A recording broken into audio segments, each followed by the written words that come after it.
This is The Ramsey Show. You can be intentional about your character. You can have money and a career. You are the hero in your story.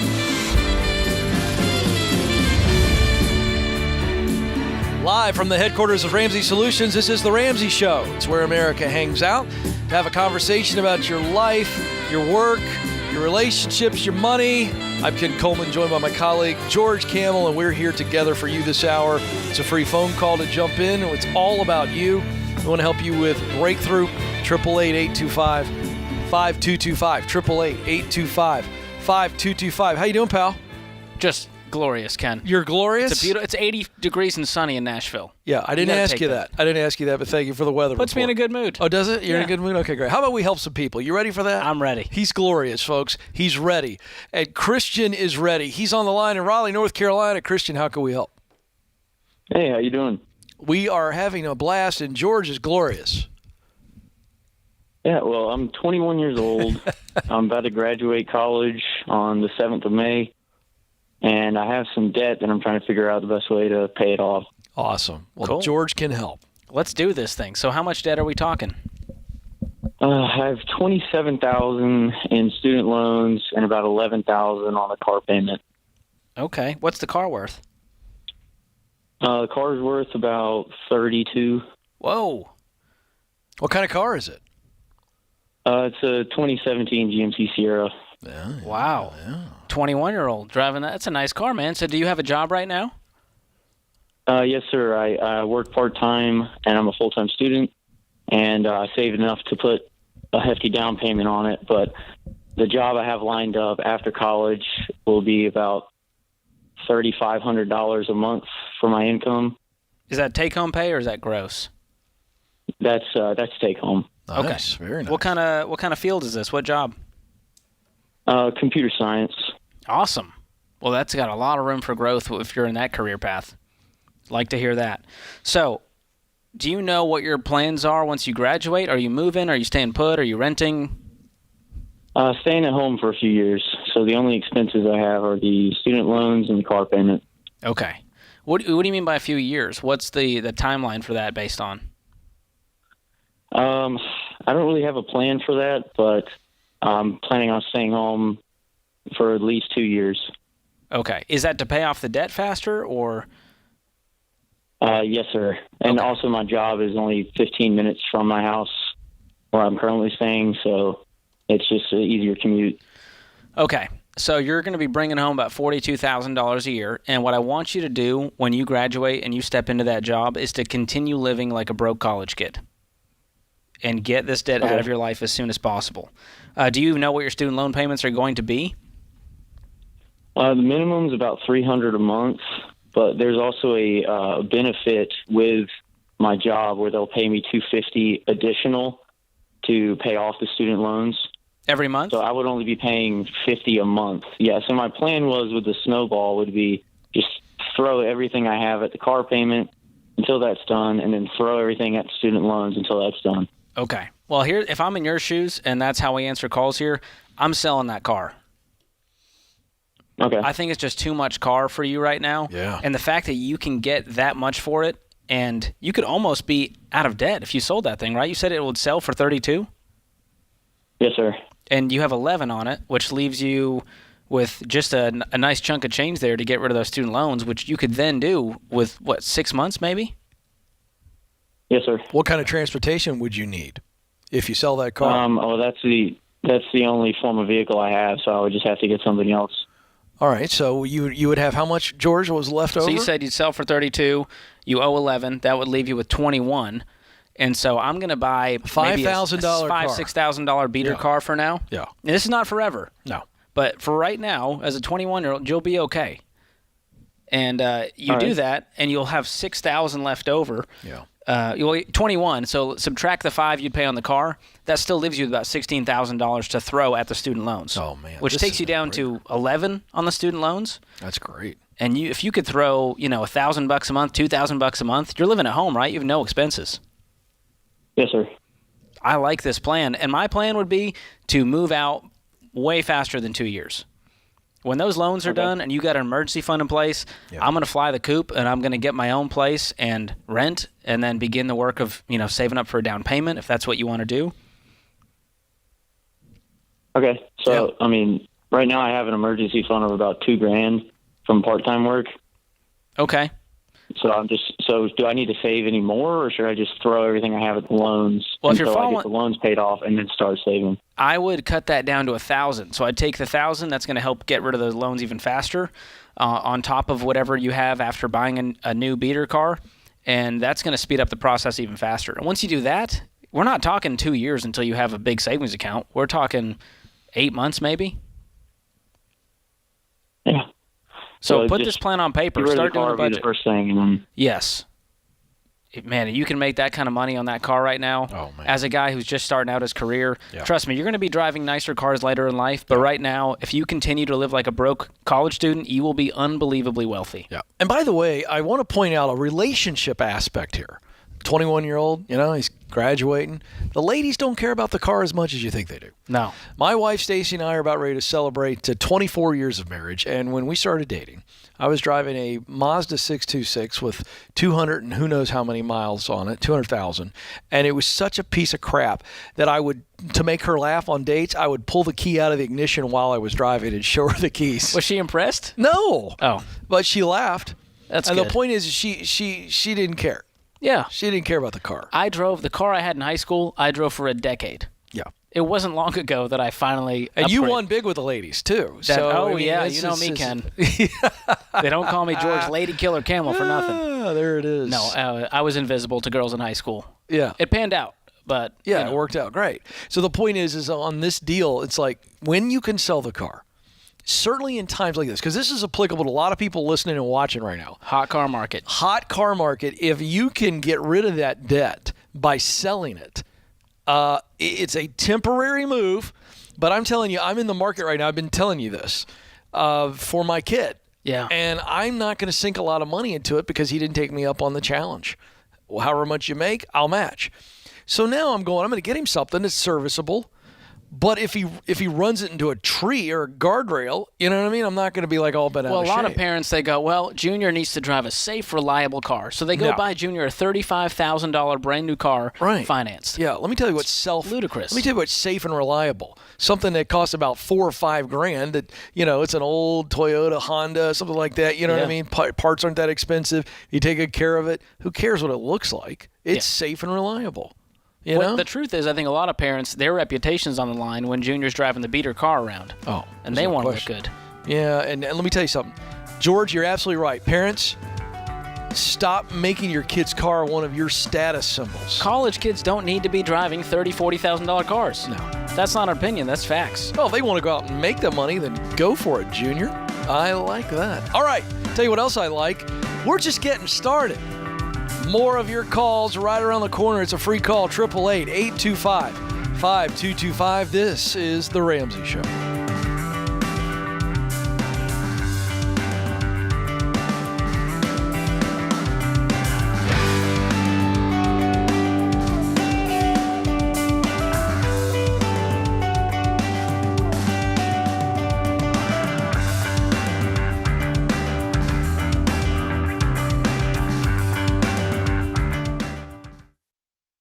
I say it all the time. If you're a business owner and you don't know your numbers, you don't know your business.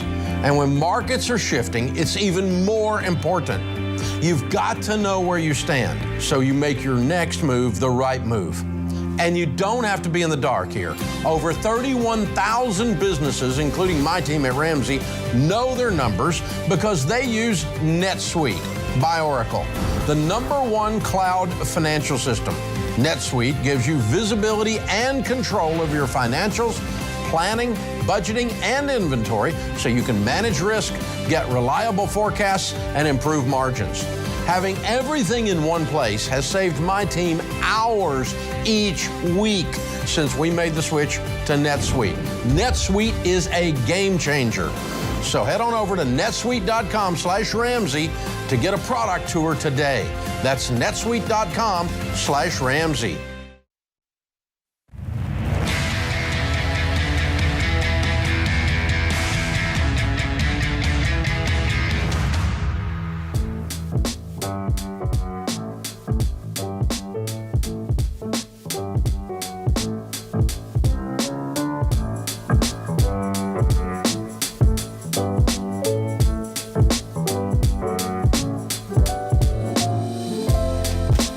Welcome back to The Ramsey Show, where we help you win with your money, your work, and your relationships. George Kimmel joining me. I'm Kid Coleman. Ramsey Personalities, as we take your calls this hour, 888-825-5225. The phone number is 888-825-5225. All right, speaking of money, George, and budgets, and boy, you're the guy. It's very kind. Saw a story on Yahoo about Jessica Simpson joking that she's on a budget. What is this all about? I'm just as confused as you can, but it's a fun little piece here. Jessica Simpson jokes that she's on a budget after her credit card got denied at a Taco Bell. You can't make this stuff up. That's awkward.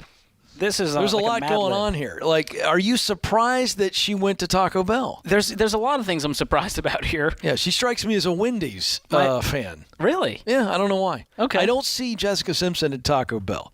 Yeah. You know, like, what is she getting there? If you go to a Taco Bell drive-thru, it is the most beautiful melting pot of economics. I mean, is that right? There's people in, sports cars, wealthy folks. Okay, I didn't know this.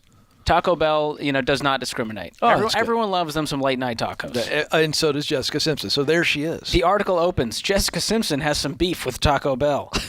The artist, 41, joked about having her credit card declined at the popular fast food chain while focusing her finances on her ever-growing businesses as she appeared this week on The Real. Quote, "I have no working credit card," Simpson said. "It's okay. I'll pay in cash. I went to Taco Bell the other day and my card got denied. I'm on a budget, ladies." That's a great quote right there. She added that she's draining my bank account into growing her eponymous billion-dollar fashion brand, of which she and her mother, Tina, regained control of in October. The multi-hyphenate even considered borrowing against her home for the big business move. Oh, boy. Okay, that's confusing. You're on a budget, but you're also going further into debt. Yeah, I don't know if she is on a budget, but I know this, George. We all got to be on a budget when you don't have a reality TV show. There's some confusing things here. Yeah. She's got the cash to pay for Taco Bell, but the card's getting declined. Yeah, because she's got no credit left because she spent it all on her. She's maxed it out. Her company. She's maxed it out. That's it. Thank you for using it. See, I don't even know the right words to use. We'll get there. Mm-hmm. But it's an interesting thing when you look at, celebrities and finances, because a lot of people go, well, celebrities, they're making so much money, they have it easy. But a lot of people who make really good money can still be broke. It's fascinating how that works. Yeah. So I applaud Jessica. If she truly is on a budget, I think it's great. And Jessica, if you're listening, my wife loved your biography, and we encourage you to check out Every Dollar. That's all I'm going to say. If you were to coach Jessica Simpson, because a lot of wealthy people blow their money, they don't do well, would you have Taco Bell in the budget? I think so. You would? Yeah, I mean, personally, You allow for fast food as a part of a budget. I've got to watch my physique, Ken, personally, as you do too. Yeah. At your age. It matters even more. It matters even more. Wow. But no, this is good. I think, like this. We talk about how if you're trying to get out of debt, we don't want you to see the inside of a restaurant. And so that means you're not eating out. That's frivolous that's why purchases. I'm bringing it up, and you're saying it's okay. Well, I think once you're out of debt, absolutely, let's throw it in the budget. Now, I don't want you eating out every single day, mostly because it's bad for your health on top of your budget. Yeah. But little Taco Bell will never hurt anyone. And plus, it's the cheapest way to buy gas these days. Taco Bell, dollar menu. There you go, Ken. There's my dad joke for the day. Oh, man. There's so many ways I could go with that. It's only $1.19 to get gas at Taco Bell. $1.19. Yeah, I'll tell you what. I don't know that we can prove that it's good for anybody, though. No, but I do want all celebrities and all normal Americans to be on a budget and to stay away from debt. So, Jessica, don't borrow against your home. Don't max out your credit cards. You are running this fashion empire. Use this revenue wisely. We tell people with Entree Leadership to run their businesses completely debt-free. Yeah. And people say you can't do that, Ken, but we meet them every single year at our Entree Leadership events, and they're amazing business owners, small business owners, who are running their businesses completely debt-free using cash. Yeah. Love to see it. Very interesting stuff. There you go. Would have loved to have seen what that order was. I'm just glad Yahoo's still around. It's amazing. When you said that, it was like nostalgic to me. Yeah, a lot going on in my head. I got jingles running through my head. The Yahoo commercials, Taco Bell. I got the whole thing. I'm trying to refrain from it. It's Friday. Yeah, because I don't want James rolling his eyes at me. All right, to the phones we go. Stace is joining us from Kansas City, Missouri. Stace, how can we help? Hello. Hello. Hi. Hi. You're on the Ramsey Show. What's up? You made it. Yay. Hooray. I finally did. Hey, You guys, you do such great work. I can't even believe I'm on the phone with you guys. I'm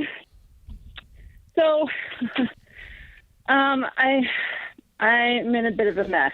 Okay. What's the mess? Just tell us. It's hard to admit, okay? It's That's really all hard right. to admit. No judgment or shame here. I have a credit card, a couple credit cards, and before I married my husband, I racked up some debt, and I haven't been able to pay them off. 2019, I had my son, and I didn't want to go back to work. So I'm raising my kids. I'm a stay-at-home mom, and I don't have an income. And at least the one card knows this. I'm not working. And I'm being sued by them. What company is this?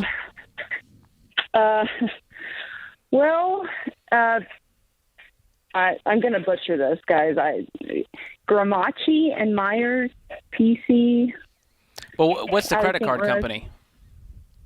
Capital One Cabela's. Ha. We just took a call recently, Ken, and it was Capital One. Apparently, they're notorious for suing people. Mm-hmm. So, just one more reason to stay away from credit cards. But I'm so sorry to hear this, Stace. Yeah. A letter from a law firm. There we go. There we go. I'm writing slogans while George is helping people. So, Stace, how much credit card debt is this? It is $2,588.08. Okay, and what's your communication been with them? I called them. I told them I wouldn't have any money until taxes came, and then we just didn't have it. I mean, we were trying to take care of stuff. I paid off my car, so... So how much debt do you have outside of this credit card? Well, this credit card, which is $2,214.73, is the other one, and then... and you're not making payments on that one either? No, we just don't have it. So when you say we don't have it, you said you don't have an income. Are you talking about your husband? No. Yeah, none of us do, so really. What's his income?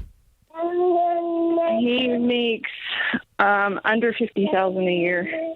Okay. Is he willing to work another job? Well, it's a little complicated. I think he is, but he works. Let me rephrase that, Stace. He needs to get another job. You guys don't feel the sense of urgency that I'm feeling for you, which is you're on fire right now. We have to get these lawsuits out of our life. We have to get control, and you've got to pay the credit card. You've got to pay the bill. And so with this lawsuit, I don't know what's going to happen. You might be able to settle, but that would still mean you need an amount in the bank that you are able to pay. Because they're going to say, well, yeah, you don't have an income, but you all have an income as a family, and so they can garnish his wages. They can do a lot of things.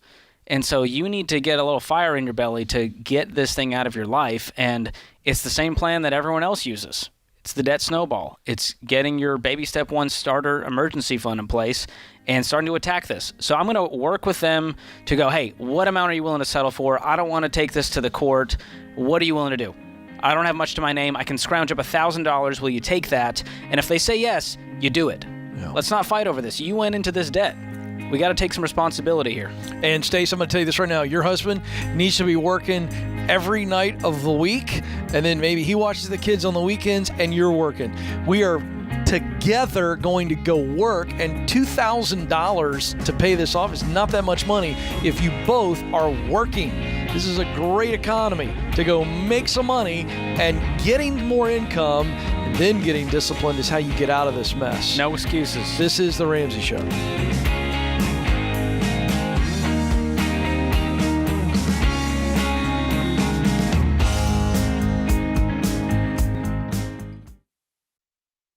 Look, I love real estate, and I want you to have a house, but I don't want a house to have you.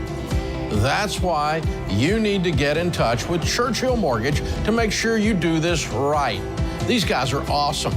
They'll help you get on a smarter mortgage plan because they're committed to doing what's right for you.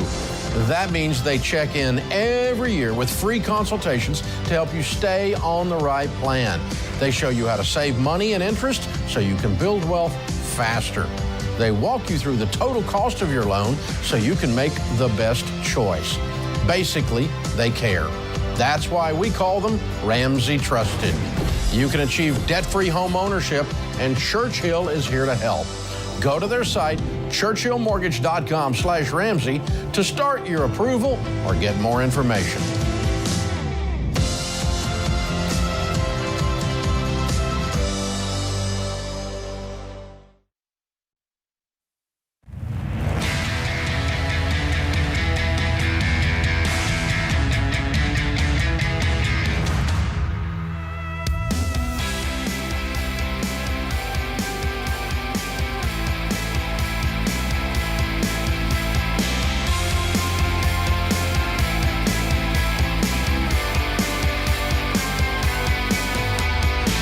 Welcome back, America. You are listening to The Ramsey Show. I'm Ken Coleman, joined by George Camel this hour. And in the lobby of Ramsey Solutions on the debt-free stage is Brittany. Brittany, welcome. Hi. How are you? I'm excited to be here. All right. So we're going to do a debt-free scream. Is that what's going on here? Yes. All right. And where are you from, Brittany? I'm from Smyrna, Georgia. Smyrna, Georgia. I know where Smyrna, Georgia is. All right. Yep. Fantastic. All right. Let's get the details. How much debt did you pay off?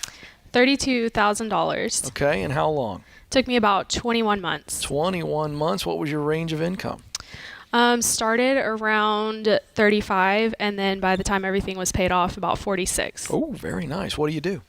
I'm an implementations manager for a tech company. Nice. That sounds very smart.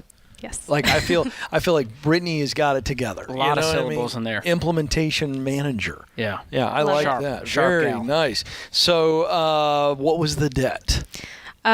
A car loan, credit cards, and a little bit of medical debt. Oh, really? Okay. Oh, What was the car? potpourri. Thank you, George. What was the car? I had a Mazda CX-5. Uh-huh. Yep. All right. How does that feel to have that one out of the way?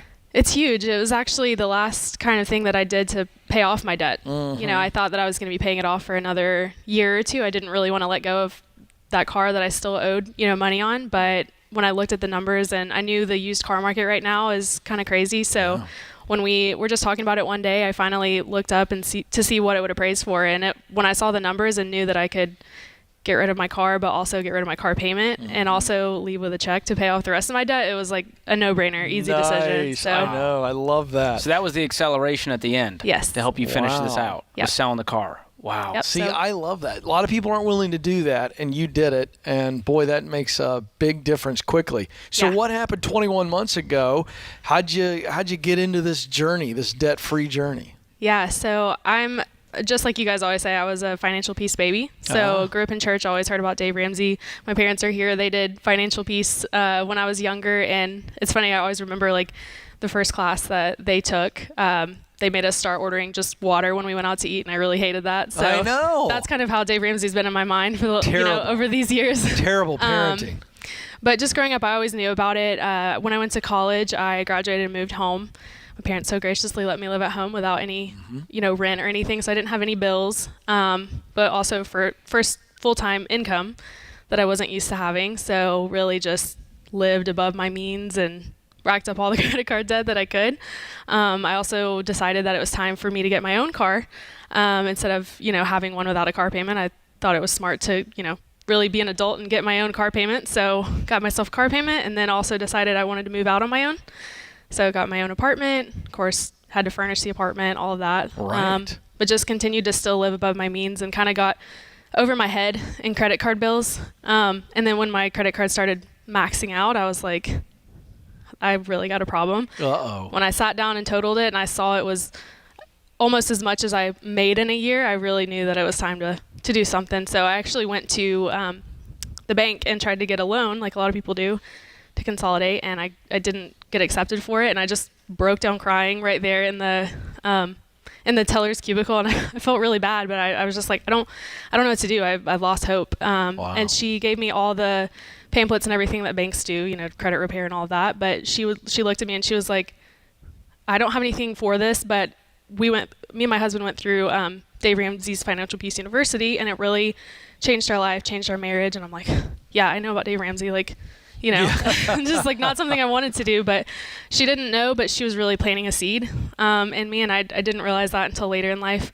Actually, a few months later, I met my boyfriend Whit, and we had the financial conversation about, you know, you can't really hide, you know, the struggle that I was going through. So we talked about it, and he was like, I don't know if you've ever heard of this guy, Dave Ramsey. I was like, Yeah, okay, really? God, I see you, like, you bring a cute boy in my life, and of course I'm like all in for it now. You know, I've heard it for the millionth time, is you Dave Ramsey. So during quarantine, when things were shut down, we watched all the lessons together, and then back in January we started an in-person class when things started kind of opening up again. So Wow. Awesome. So Yeah. you couldn't turn a corner without hearing about this guy, Dave Ramsey. You went, couldn't. fine, God, I'll do it. yeah, And it just worked. yep, You got on the plane, Finally you did it. decided to live on less than you make, get a hold of your life, and here you are today on the Debt Free stage. yep.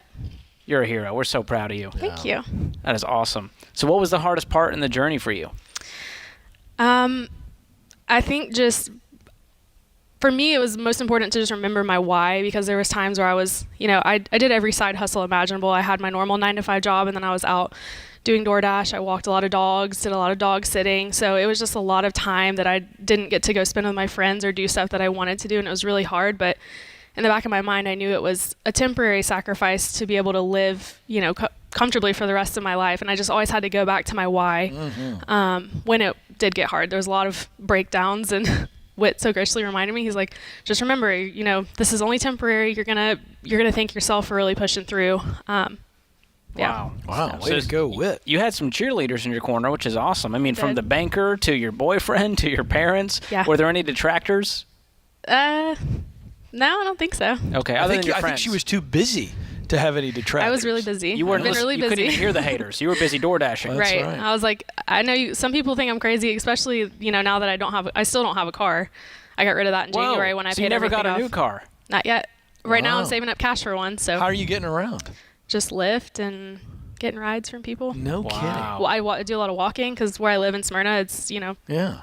Good for you. So- Look at that. See, That's a new now level see of that sacrifice. that right there bashes the myth that you got to have a car to function, right? Now some Yeah. people do. Her life allows her to do that, but it can be possible. Oh, yeah. and Yeah. because you're budgeting for the lift and all that stuff. right. And I'm actually Yeah. spending less than I did with my car payment and with insurance and with gas. You know, it came at the perfect time in January when gas prices I like that. started skyrocketing. So and you'll save up real fast now. You don't have a payment in the world. Nope. Wow. So I'm able to save a lot for get a car in the next couple months. So What are you dreaming about now? You're a young lady. Your life's in front of you. You're debt free. How does that change your perspective about the future? it's just awesome because now I feel like I can actually save for my future and for my family one day and my kids, and I can really give them the life that, you know, they want.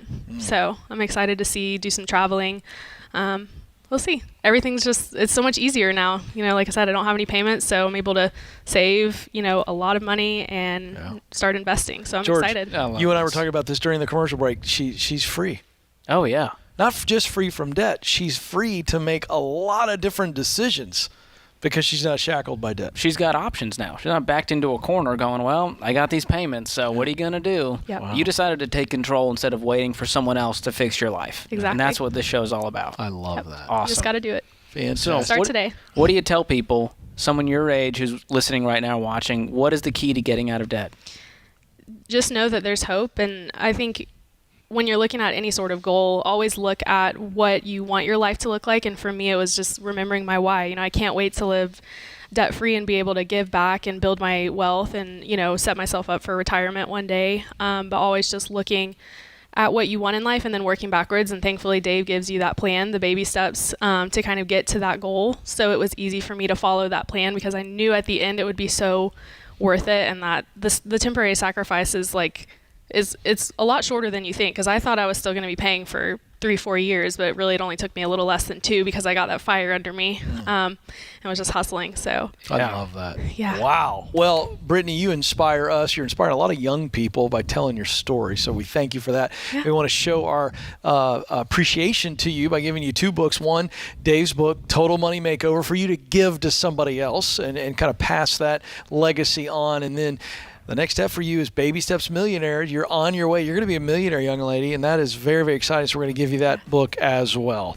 All right, the time has come. Brittany, are you ready? I'm ready. All right, she's going to do her debt-free scream. It's Brittany from Smyrna, Georgia. She paid off $32,000 in 21 months, making $35,000 all the way up to $46,000. Brittany, let's go. Let's hear your debt-free scream.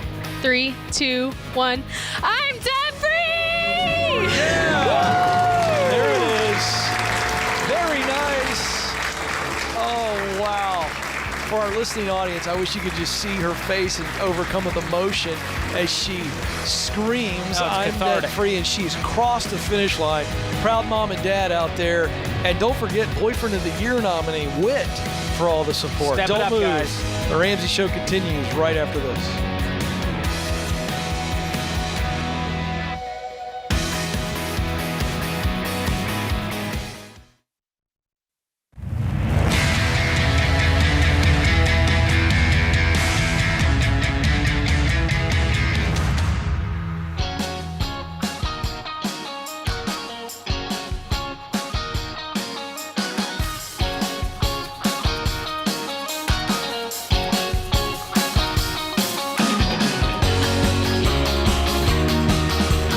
Ramsey Show continues from our world headquarters in the Nashville area. I'm Ken Coleman, joined by George Campbell. We're here for you this hour, 888-825-5225. George, it's hard to believe.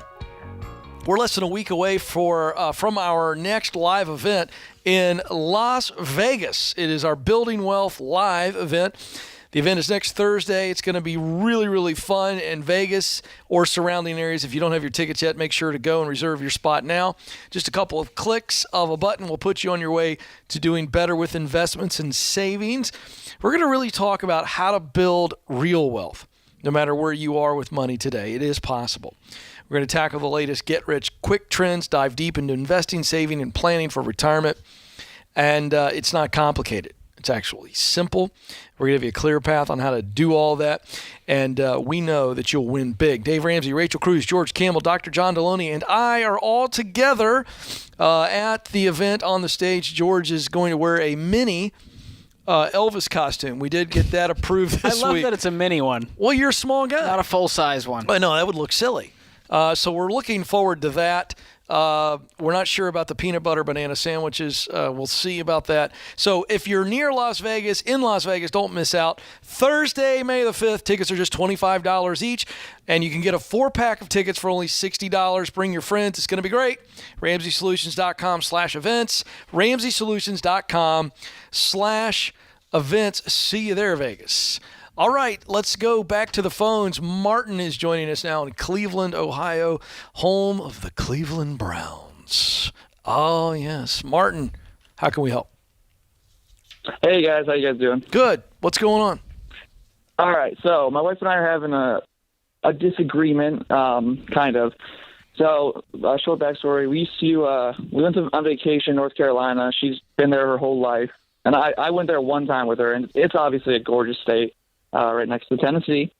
And, we talked about moving there at one point. I'm 25 years old. She's 21. We just got married less than a year ago. All right. Congrats. All of our family is up here in Cleveland. Like, we have 8 sets of parents, everyone. No one's in North Carolina. So I was thinking we're on track to pay off our debts and, have a down payment here in a couple of years. But I'm thinking, that's when we decide, when do we play down payment on a house near Cleveland, near everyone, or should we move out of state? The question is, my argument is, we have a big support system here for, when we have a kid, which I feel like that would be very, useful, babysitting and whatnot. But, I really want her to be happy, and I really like the state too. I'm a truck driver, so driving not in the winter would be great, because Cleveland winters are pretty brutal.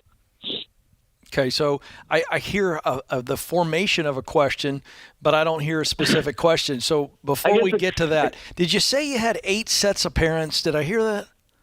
Yeah. So because every single one of our parents got divorced and remarried, so we have 8 parents. Oh, okay, gotcha. All right, needed clarity on that. That is a lot of babysitting help. I got to tell you, as a guy with 3 kids, that's a real bonus. I'm not going to let that one slide by. All right, so what is the real question? Martin, hit us. I guess the question is, like, what kind of questions would you ask yourselves? You know, I can't even pick out a drink at the gas station, let alone decide whether or not I should move to a different state. Well, there's your first problem. Paralyzed by indecision. Yeah. So here's the deal. You need to number one, you need to own the fact that you have a problem making decisions and try to get behind what's going on there. But let's start with, as a guy who's been married almost 24 years, let's start with the all important question. What does your wife want to do? Does she want to go to North Carolina, or does she want to stay in Cleveland, Ohio? She thinks she wants to move to North Carolina. Okay. So what I would start with is you guys need to go take a trip to an area that maybe there's 3 areas in North Carolina. I'm making this up. But I would take a nice little weekend, the 2 of you away, and I would go kind of just hang out, see some neighborhoods, get an idea of what's going on, and let's get ourselves in that environment and see how she really responds. And then you, Mr. Indecision guy, you need to be honest about what you're afraid of, right? It's okay to just say, well, I'm worried about this and I'm nervous about this. George, you tend to be very neurotic. What would you say? That is very true. Thank you for bringing that up, Ken. I'm working through it. Yeah. Here's where I go with this. I don't live near my family anymore. I moved when I was 20 from Boston, and now I'm in the South here. My wife's family, they just moved down to Florida, so we're not close to family. We don't have kids yet, so similar to their situation, they're newlyweds. So I'm not going to make a decision based on this alone. This is not a deal breaker for me to be away from family. We see our families, 2, 3, 4 times a year. Yeah. And it's not that big of a deal. So I wouldn't base it on free babysitting. Let's stay in Cleveland, Ohio forever because of this. So, by the way, the downside of all those parents, it makes me think of the movie 4 Christmases. Oh, That's a lot going on at holiday time, Great movie, by the way. That's exhausting. I'm exhausted thinking about how you handle the holidays. Martin, which one excites you more? The idea of moving to North Carolina, as you guys talk about this, do you start to your eyes light up a little bit? So I'm a very adventurous person. I love the idea of being by the ocean, and North Carolina is so gorgeous. Like I said, I'm a truck driver at night. I hate winters in Cleveland. Truck driving is a nightmare. But I'm also a very practical person, and I like to lay out every little number I can before I make a decision. And there's really no way to do that. See what you just did there, Martin. You see what's going on. George asked you a point blank question, and your heart let off. Your heart answered. Yeah. I want to be near the beach. I like the warm weather. I drive a truck. I don't want to drive in the winter. You said all this earlier. So your heart is saying North Carolina. But then your head starts to go, slow down, Skippy. We have a lot of things that could go wrong. And your head starts getting involved. You can convince yourself either way. And truthfully, either one, you'd have a fine life. Now, the question is, what can you do without regret that's not going to keep you up at night? And the truth is, you can always go back home and visit. The truth is, you can afford a babysitter when you need to find someone to watch the kids. Yeah. And so if you look at the solutions, you go, okay, well, if that was our deal breaker, I guess it's really not. Yeah. I got to tell you, Martin, this is a good old-fashioned pros and cons. You and your wife separate, right?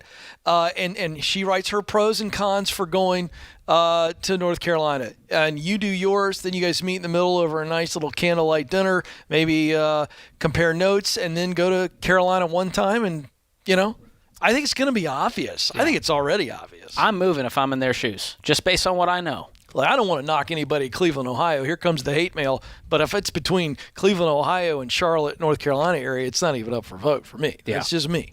All right? Just me. Thank you for that, Ken. Yeah. We're trying to spread hate and dissension, as Dave always says. Oh, wow. You make a very interesting point, though. That's rare. Sorry. Let's talk about the financial questions. Yeah. Because we talked a lot about those are more personal. The emotions and reasoning. We talked a lot about that. What would you say to a young couple on the financial side of things?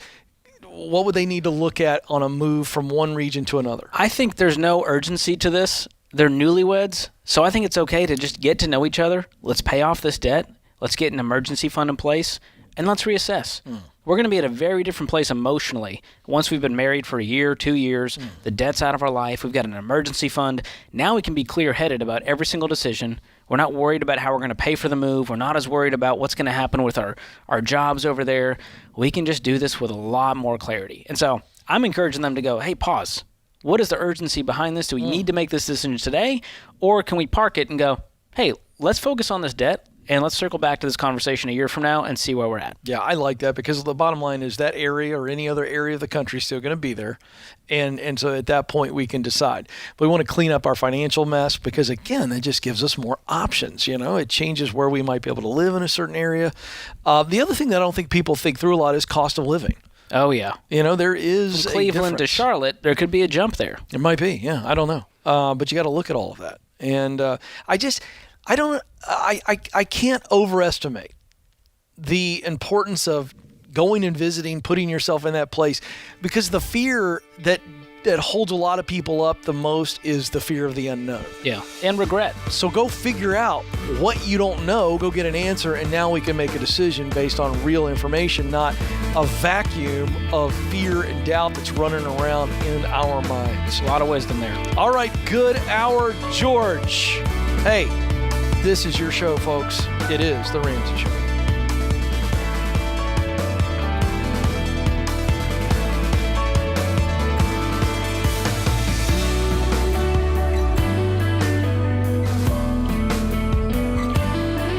Hey folks, Ken Coleman here. Did you know The Ramsey Show is one of the most popular podcasts in the world? Get your daily dose of advice on life and money. Check out all of our shows from the Ramsey Network wherever you listen to podcasts.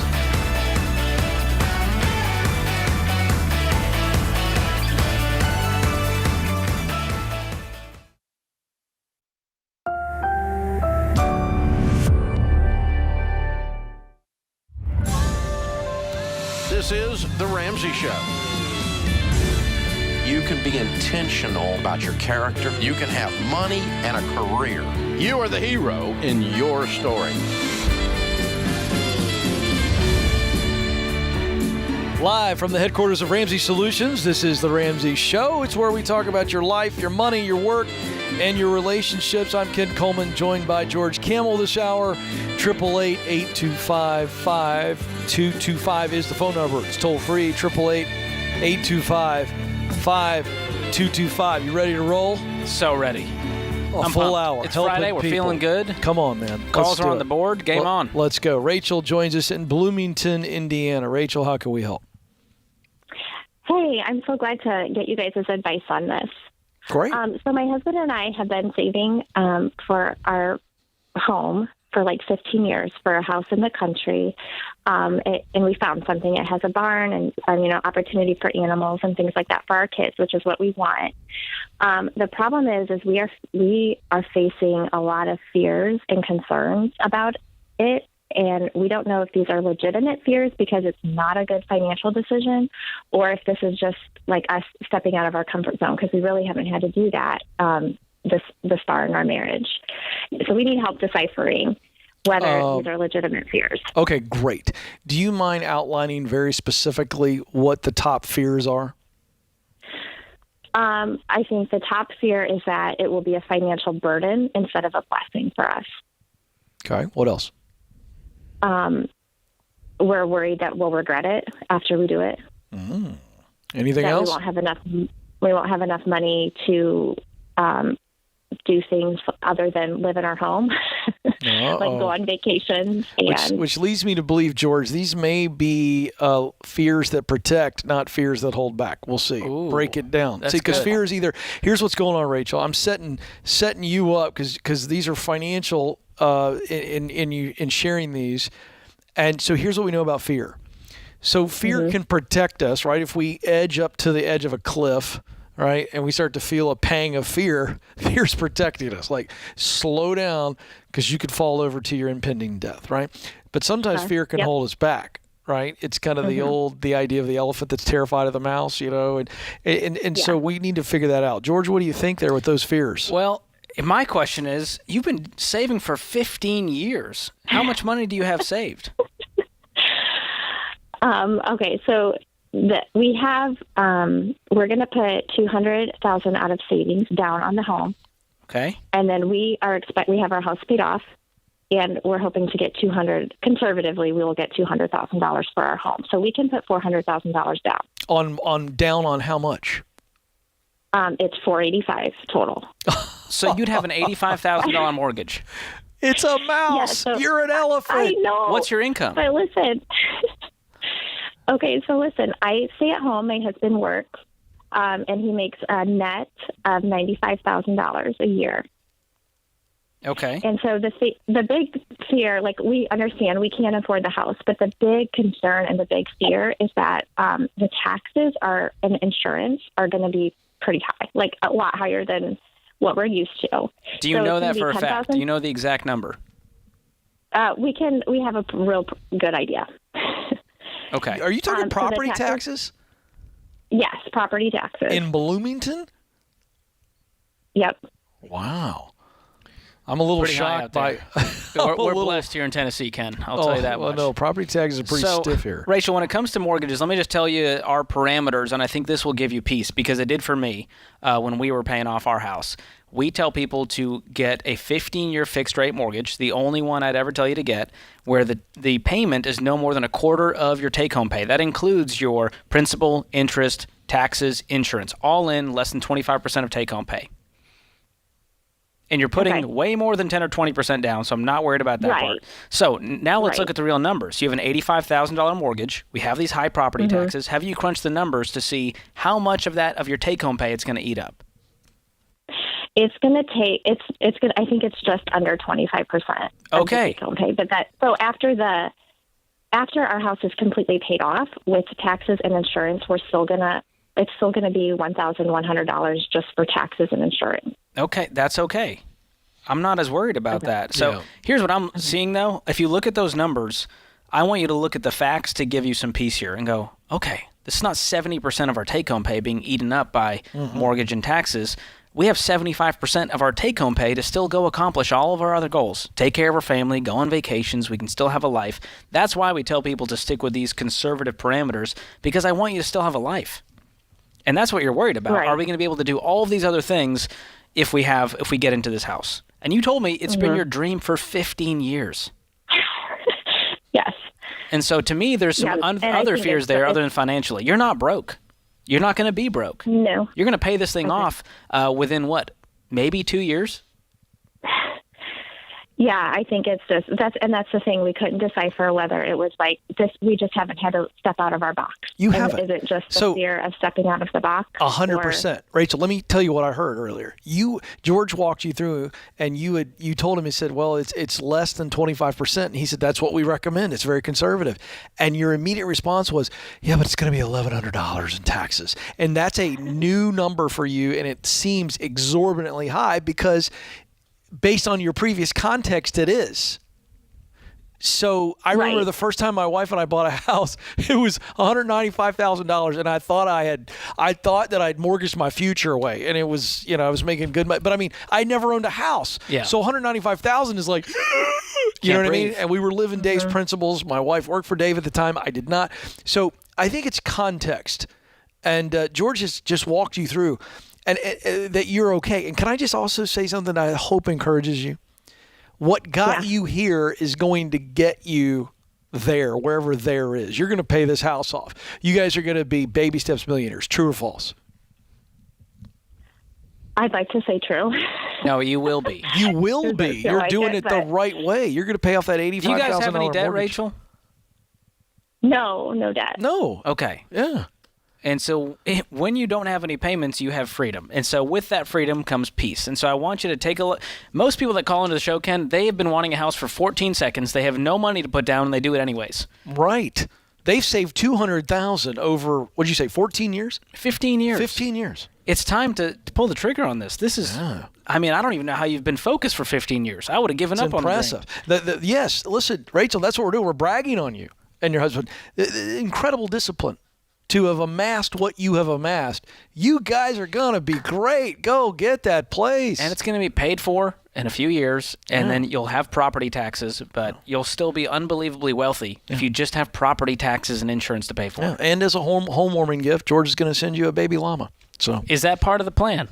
Well, I would send a baby camel before a llama, Ken. You know, I'm Team Camel. To be on theme. Yeah, I don't know who's doing PR for llamas, but they've done a great job. It's time for camels to step up. Yeah. Well, I got a 13-year-old girl, and any parent of a 13-year-old girl gets that. I don't know where these animals came from with their popularity, but it is. What a diatribe. We just went, left turn there. Well, ADHD is a real thing, George. And the next medication point is later this hour. So, hey, don't move. More of The Ramsey Show coming right up.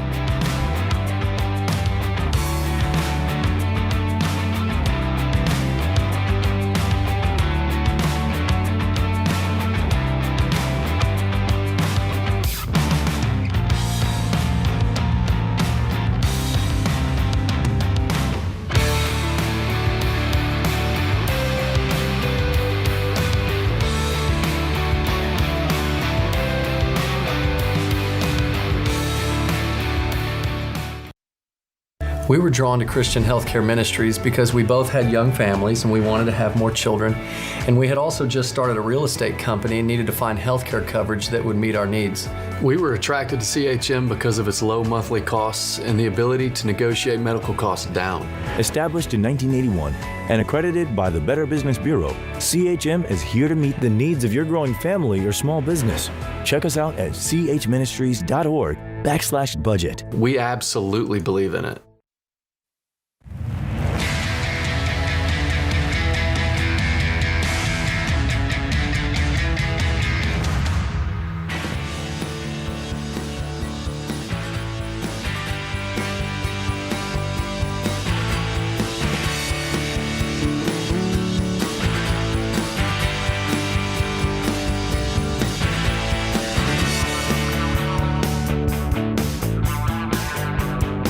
Welcome back, America. You are listening to The Ramsey Show. Thrilled to have you with us. Helping you win with your money, win in your work, win in your relationships. I'm Ken Coleman, joined by George Camel. The phone number is free to call in for some breakthrough, 888-825-5225, 888-825-5225. Let's go to Minneapolis, where Savvy joins us on the line. Savvy, how can we help? Hi, guys. Thank you so much for taking my call. Of course. What's happening today? All right. Let me give you some background information. Okay. So in 2 weeks, I'm graduating with my undergrad degree. Nice. Yes. And I'm also a part of an accelerated master's program through this school that I'm about a quarter way through my master's in counseling. Awesome. So then in June, I'm getting married, and we combined will have around $100K in student loan debt. But I also got a job on Monday, and my fiance is currently working. He makes about $53K a year, and I'll be making around $50K a year. So total we'll have around $103,000 per year as our salary. And we're completely down to start the baby steps, but we want to cash flow my master's so that we don't have any more student loan debt. And we are just wondering if it would be wise to treat the master's fund as a baby step before we start the baby steps, save up all the cash in around 6 or 7 months to just fully fund that, and then start our baby steps. Okay, how much it would be what's left in the master's fund to be able to pay that? It would be around, so we would have about $20K total. My grandparents gift every grandchild during college graduation $9,000 to use for whatever. So we're going to put that towards the masters as well. So we'd have around 11 or 12. So you'd have to come up with 11 to cash flow your way through. Yeah. I'm not suggesting you do this. I'm just asking. If you were to press pause on the master's degree, because you're already employed, I'm assuming, are you employed in the area that you want to be in with this master's in counseling, or is it completely separate? So my master's is online, and my job, I begin after married, and it is where my fiance is living in Colorado right now. Right, but is it in the field of counseling, your job? No, it's in HR. Okay, so it's totally unrelated. And you do it all online. So pausing is not something you're interested in doing because it's going to take you a while. I can see that to pay off the 103, even with that great income. Yeah. Well, George, I mean, I absolutely believe she can cash flow it. Your thoughts on this? We want to avoid debt. No more debt. At all costs. And so if that means cash flowing while we pay minimum payments on the rest of our debt, that's okay. You're investing in savvy right now. And we'll get to that debt when you graduate and you've got that new job. We're going to start attacking this debt with a vengeance. So I'm okay with that. I love the idea of you cash flowing this 11. The question is, how fast can we do it, and can we accelerate that even faster? Yes. Are you going to be able to save 11 in time before the master's program starts? So in the fall, I'll be enrolling in my next classes, and we're going to use the $9,000. Each semester is around $5,000, so we're going to use 5 of the 9 to pay for that. Continue saving for the next semester. We should be able to get that much money by then. And then something I forgot to mention is with my job that I just got is they will reimburse you $5,000 a year for educational reimbursement. Wow. So I could really get the majority of the remainder paid for by my job, but they only pay like in January, and I'd be enrolling in August or whatever. So we'd have to pay forward before that. So if the $9,000 would cover what? Which months? The $9,000 would cover the fall semester, and then a little over half of the next semester after that. And then I would get reimbursed by my work that semester. That's great. Too. Well, that brings your cost down to what, $6,000? Yep, something like that. So now the question is, how quickly can I save up $6,000, making $50K a year? Yes. Plus side hustles. I mean, selling stuff. Everything. Because what George is leading you to here is that the quicker we can fund the masters, the quicker we start on the baby steps. Exactly. Yeah. So if you've got that money set aside for the masters, you know it's going to be paid for. Now we can start attacking the debt while we're still in the master's program. Yes. And how quickly is this master's going to happen? So we'll have around $3,000 take home each month after paying all of our bills. So it should be around 2 months if we were really grinding with like the baby step mindset towards saving up for the master's money. Okay. Yes. But I think the question that George is asking is how long before you finish the master's The accelerator program. Yeah, when is this going to be over? I'm sorry. So I'd have around 2.5 years left. Okay. All right. And what do you want to do with that master's? So I will be an LPC after I pass my exam after that master's. So I just want to be a mental health counselor in really any setting. I'm down to try. Awesome. But yeah. So I'm Great looking forward to that too. Yeah. Well, thank you so much for the call. Yeah, absolutely, Savvy. It sounds like this thing's you've got the plan. Let's just stay on the course. Yeah. Avoid debt, and we'll get this debt knocked out. Yeah, I love the intensity advice. Let's get on those baby steps fast. And she has very little to fund. They can do this. Oh, yeah. Multiple jobs. I mean, this is get after it stuff. Let's go to Barry in Sacramento, California. Barry, how can we help? Hey, guys. Thank you for having me on. Sure. I've got life-changing opportunity coming up. I've got settlement money that I never expected coming in, and I have no idea what to do with it. I've seen a lot of money go with a lot of zeros behind it and turn quickly into zeros in front of that. So I am new. I just want to know what you guys might have an opinion on what I should do with this money. What kind of settlement was this? This is a big settlement. I lost everything that I've ever owned, and this is kind of to pay me back for that. So not health related? No. Okay. No. How much is the money? How much money you get? It's close to 210 after taxes and everything. Okay. What are you doing for work right now? Right now, I'm putting myself through a 2-year program at a community college. I'm a single dad, and I'm working part-time, minimum wage. Okay. Do you have any debt? It's just $8,000 on my car. Okay. And no credit card debt.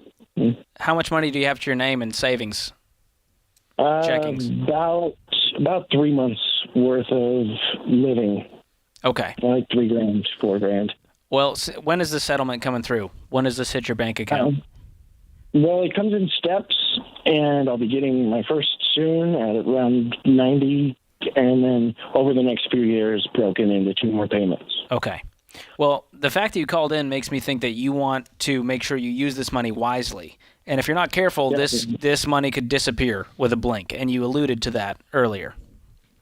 Yes. So if I'm you, when this check clears, that first one, I'm paying off the debt, and I'm staying out of debt. We're never touching debt again. And you can leave that money in there in savings. I might bump that up to 6 months for you being a single dad. And we got to get you away from this minimum wage job. I think you can do better in this market right now, even while you're going to community college. And Ken's got a lot of resources on his website to help you in that arena. But we have got to make sure that we use this money wisely. Beyond that, if you don't have a home right now, that might be a down payment fund. If you could pay cash for something, that's even better, but you're in Sacramento, so that's a pipe dream. But maybe eventually this becomes a down payment for a house, and we invest some of this, and we start to really make a plan for what life looks like as a single dad, taking care of our kids and leaving a legacy. Yeah, Barry, you don't need to live off of any of this. Do exactly what George said, the baby steps. Hang on, we're going to give you a couple of resources. 1, Total Money Makeover. 2, I'm going to give you the Get Clear Career Assessment. I want you to take a 20-minute assessment and really give you some direction into what could be some great work for you, good money, and a whole lot of meaning as well. So hang on, we'll give you both of those resources because I want you making really good money now that you've got a good head start with this settlement. Thank you so much for the call. This is The Ramsey Show.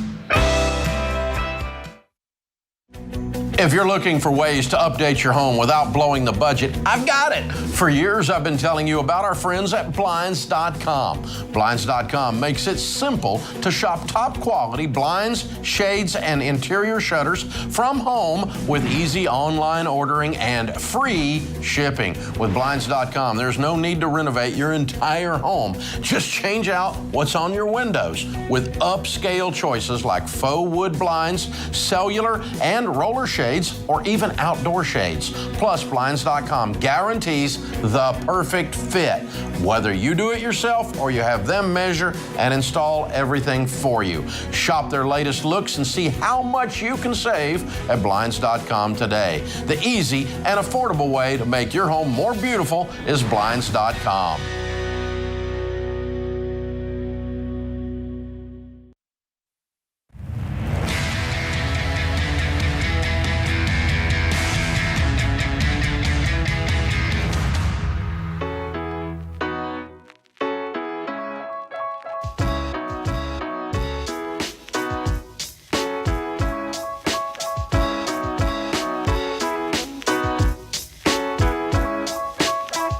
The Ramsey Show continues. Thrilled to have you, America. I'm Ken Coleman, joined by George Campbell.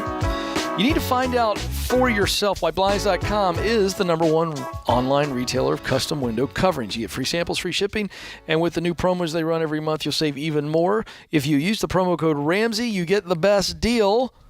Today's question comes from Brianna in Ohio. Brianna says, my husband and I are debt-free except for our $500,000 mortgage. My husband earns $120,000 a year, and I am a stay-at-home mom. My question is, do I go back to school for nursing in hopes to make a better living and to help contribute? Doing so would create school debt of $50,000. We would pay it off in 2 years, then we would be able to contribute to retirement and pay off our mortgage. Or do I just go back to the workforce at entry level, making decent money, but never really being able to further my career since I do not have an education? There's a lots lot here. Very complex question. Well, but we've got some logic that's kind of running into itself. Yeah. So the question, Brianna, is do I go back to work because I want to help make more money? Okay, for contributing is the word you used. But getting $50,000 in debt, paying for 2 years on that $50,000 in debt, to help contribute is backwards.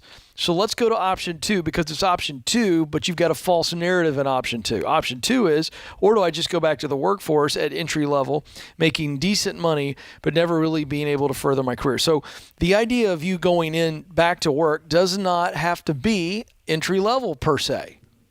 You don't know that. But if you were to go in entry level, the very definition of entry level is I'm just on the bottom rung, which means there's opportunity to climb, and you can do that. Take project management work, right? We've got to, if you're organized and you love details, and I have no idea if she is or not, but you begin to go, I could be an office manager. I could do some basic accounting if I'm good with numbers. There's a lot of jobs you can get in and make really good hourly money, and it's not minimum wage, and there's an opportunity for you to grow. Because here's what's going to happen. As you get into that, you can save money, Brianna, towards the nursing degree if nursing is something you want to do. So go get the day job. If nursing is the dream job, let's go get a day job. Let's contribute to paying off the mortgage or whatever. And as you're doing so, you save some towards nursing, and eventually you fund the nursing degree. But it's not going into debt. That's not going to help contribute anything other than stress and frustration. Yeah, a few things I'll add to that. I'm seeing a $500,000 mortgage and $120 grand a year. My guess is this mortgage is eating up a large percentage of their income. I think they may have too much house. Yeah, I agree. And so you might need to look into, do we need to get a different housing situation in order to cash flow my education if that's the path you decide to go? The other piece I want to hit on here, Ken, is to help contribute. As if she's not contributing at home by being a stay-at-home mom. There's immense value there. Absolutely. And so I don't want you to – I think what's happening here, she's feeling like, well, I'm not contributing to this family, so I need to go out there and do work. Yeah. That's not the case. Yeah. And so if he's making $120 grand, we can figure out a way to make this money work for us, but it's going to entail getting out of debt, staying out of debt, and maybe looking at if we bit off more than we can chew with this mortgage. But either way, we're not going into debt for education, and really decide if nursing is really the path or if there's something else. But to decide, well, there's either entry level or nursing. Those are the only two options out there. It's a false narrative. It's not true. No, well, appreciate the question. Let's go back to the phones. Valdosta, Georgia is where Gregory joins us. Gregory, how can we help? Hey, so I'm 19, and I'm just, starting my life out because I've been in community college for, a year now. Mm-hmm. And I'm going to make a big move. And I'm trying to decide on how would y'all start off in my position. Well, what's the big move? Well, I'm moving to another town because right now I'm living with my family. Mm-hmm. And I'm going to move in, live with my other family till I get on my feet in a better town and a better environment. Okay. Why is it a better town, better environment? Describe that. I've seen since it's a bigger town. I think the cost of living is a little higher, right? Yep. But also is money. It's good money flow. More professional options. Right now I'm studying for automotive technician, and I'm on a 1-year diploma right now, looking to get certified. Okay. So I was wondering, should I I'm just kind of debating because because right now I'm in the academic portion of college, and I didn't want to stress myself out, so I didn't get a job. So I've been Okay, so you're 1 year in a community college, and so is what you're doing in the community college, is that getting you that mechanical certification or however you would phrase that? Yeah, it's getting my certification in that. Only reason I'm getting certified because I can go out there and just work on cars on the street and stuff. And that's my question. So let's just press pause on the community college for a second. You know your way around an engine, I'm guessing, yes? Yes, sir. What would keep you from getting a job with a local mechanic in this new town you're moving to? I just wanted to be certified so I'll have a bigger gain. I understand that, but that's not the question I asked. What would keep you from getting hired, even if it's entry-level mechanic in this new town? Anything? Not really. Meaning you got the chops. You could go in an interview. If you had an interview you feel like you got the chops, the ability to go in and do basic mechanic work regardless of the certification. That's what I'm asking. Do you believe that's true? Yes, sir. Yeah, interesting. Well, how soon are you making the move to the new town? Well, the next semester, because I can transfer colleges because they have the same campus in the other town. So that starts May the 16th, so it's pretty soon. Okay. Actually, and I'm just now finishing up. Oh, my bad. No, you're good. So in May, you're going to move, and how much left of the community college work to get the certification to be able to get paid more as a mechanic? How much is that of that is left? Right now, with the academics, I only have an essay. Then May the 16th, I start the afternoon classes for my mechanics. So what I was going to do was going to pick up a job. Yeah. But and just go in the afternoon to those classes. Right. So, I'm trying to figure out what would you do.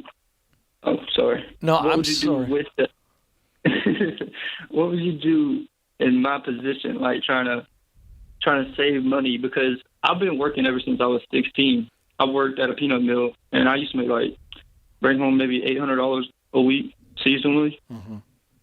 And I used to just help my parents with bills because I just felt at that time I had to. Well, so what's your question, Gregory? It sounds like we make this move, we get a part-time job, we start the new semester at the new community college, we cash flow the whole thing, and life's great. What's holding you back? Yeah, I'd get a job. I don't think this is that intense, that community college. Go get some part-time work and then get done with the certification as soon as possible and get hired as a mechanic. You enjoy the work. You're good at the work. Let's go. Yes, sir. Now, George, tell him how to save money once he's making full-time money. Well, do you have any debt, Gregory, currently? No, I don't have any debt. I'm perfectly clean slate. Good. Okay. I don't. Do you have any money in savings? No, sir. Okay, so you have no money to your name except whatever's in your checking account. I don't even have a checking account. You don't have a bank. He's living with family and going to school. But how old are you? You're 19. You don't have a bank account. We need to fix that today. I'm going down to a local credit union, your local bank, and open an account today. I mean, where's your paycheck going? You cashing it at Walmart? We got to figure that piece out. So I'm getting banked because that's going to help you get on your feet, get a savings account, and start to make some wise financial moves. Stay out of debt, and you'll be okay. You're a sharp dude. You'll make some good money being a mechanic in the trades. We love that. Yeah. If we ain't working, we can't save. So part-time job, first paycheck, that bank account set up, and hang on the line. Let's give you Total Money Makeover. It's going to help you see how to stay debt-free, how to save, how to build wealth. Hang on the line. This is The Ramsey Show.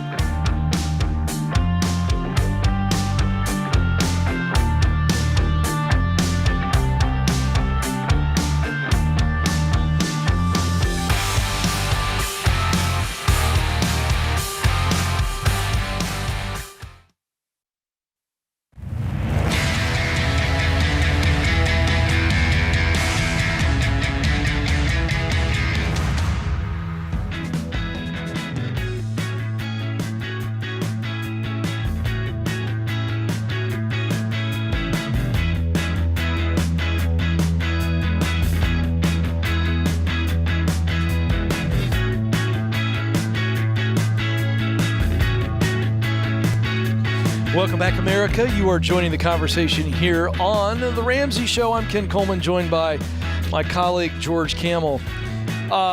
So, George, we're talking about life, we're talking about money, we're talking about work, relationships, and saw a headline, CNBC article. College graduates are overestimating the salaries they'll start at by as much as $50,000. All right, so I'll give you some backstory on this. As hiring demands have continued to increase coming out of the pandemic, very hot job market, right? More jobs available than there are people who are unemployed. So it's just driven up salaries. And this is part of the inflation game, right? What people need to understand about inflation is one of the inflationary measures that we tend to not think about is when Target's paying a starting hourly rate of $17 an hour, well, they're going to pass that on to the consumer in the form of the cost of your LUPA or LUFA or whatever those things are called. Thank you for remembering, Ken. Absolutely. And so what we're seeing now is obviously average starting salaries, even for college graduates, is sneaking up. The class of 2022, George, is projected to make starting salary is projected to be more than $50,000. However, this is where the reality check needs to come in. That same group of students, 2022 grads, are expecting to earn twice that amount in their first job. They expect to make 6 figures. Job. So we've got a real disconnect there. Undergraduate students across all majors and institutions overestimated their starting salaries by 88%. This is a study from the Real Estate Witch, which needs a branding class. Wow, I think. That's an unfortunate name. Oh, my goodness. Yeah. And 10 years into their careers, these students anticipate making more than $200,000, well over the average mid-career salary of $132,000. Wow. So, George, where do you think that's coming from? You're tied into the youngsters. I think youngsters, they have a pretty high risk tolerance, and so they're looking at college going, well, yeah, if I go to college, you automatically get a high-paying job at the end of it. As soon as you walk the stage, they just come clamoring to give you a job of 6 figures. And that's not the case. And I'll tell you that. I say that because I sat down with a bunch of high schoolers as we were filming our personal finance curriculum. And as I interviewed these students, I went, so what do you want to do? What kind of job? Where do you want to go to school? How much is it going to cost? How much do you think you're going to make? Some of them thought it was an interrogation. They ran away in tears after we were done. Wow. No one has asked them these questions, Ken, including their parents. They're not having these conversations. The teachers that's where these crazy numbers are coming And so it's all in their mind of just going, well, $100,000 is what mom and dad make, so that's what I'm going to make when I graduate college. And there was such a disconnect. They went, well, this is how much I'm going to get paid as a physical therapist. Whatever the job was, it was always inflated. Now, they may get there over time, but year one, you're not going to be making 6 figures in most jobs. No, listen, this information right here, folks, is why it's vitally important for high schools, public, private, and colleges to teach financial literacy.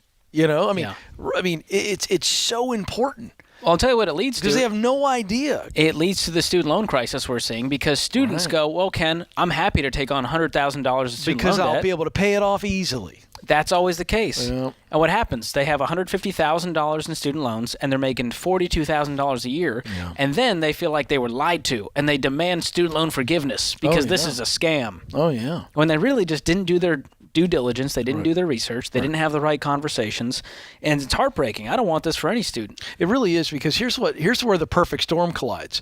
They've created this mythical salary and this mythical financial journey that they're going to be on, and then that doesn't happen, and then they've grown up getting a trophy just for showing up, right? Youth sports, and it's just like, so then all of a sudden the reality hits them, and it's no joke. It's not funny. It's disheartening and disillusioning when they come out and they feel like, I went and did all this time. I got all this debt. I can barely afford the debt payment. And I was supposed to have this life.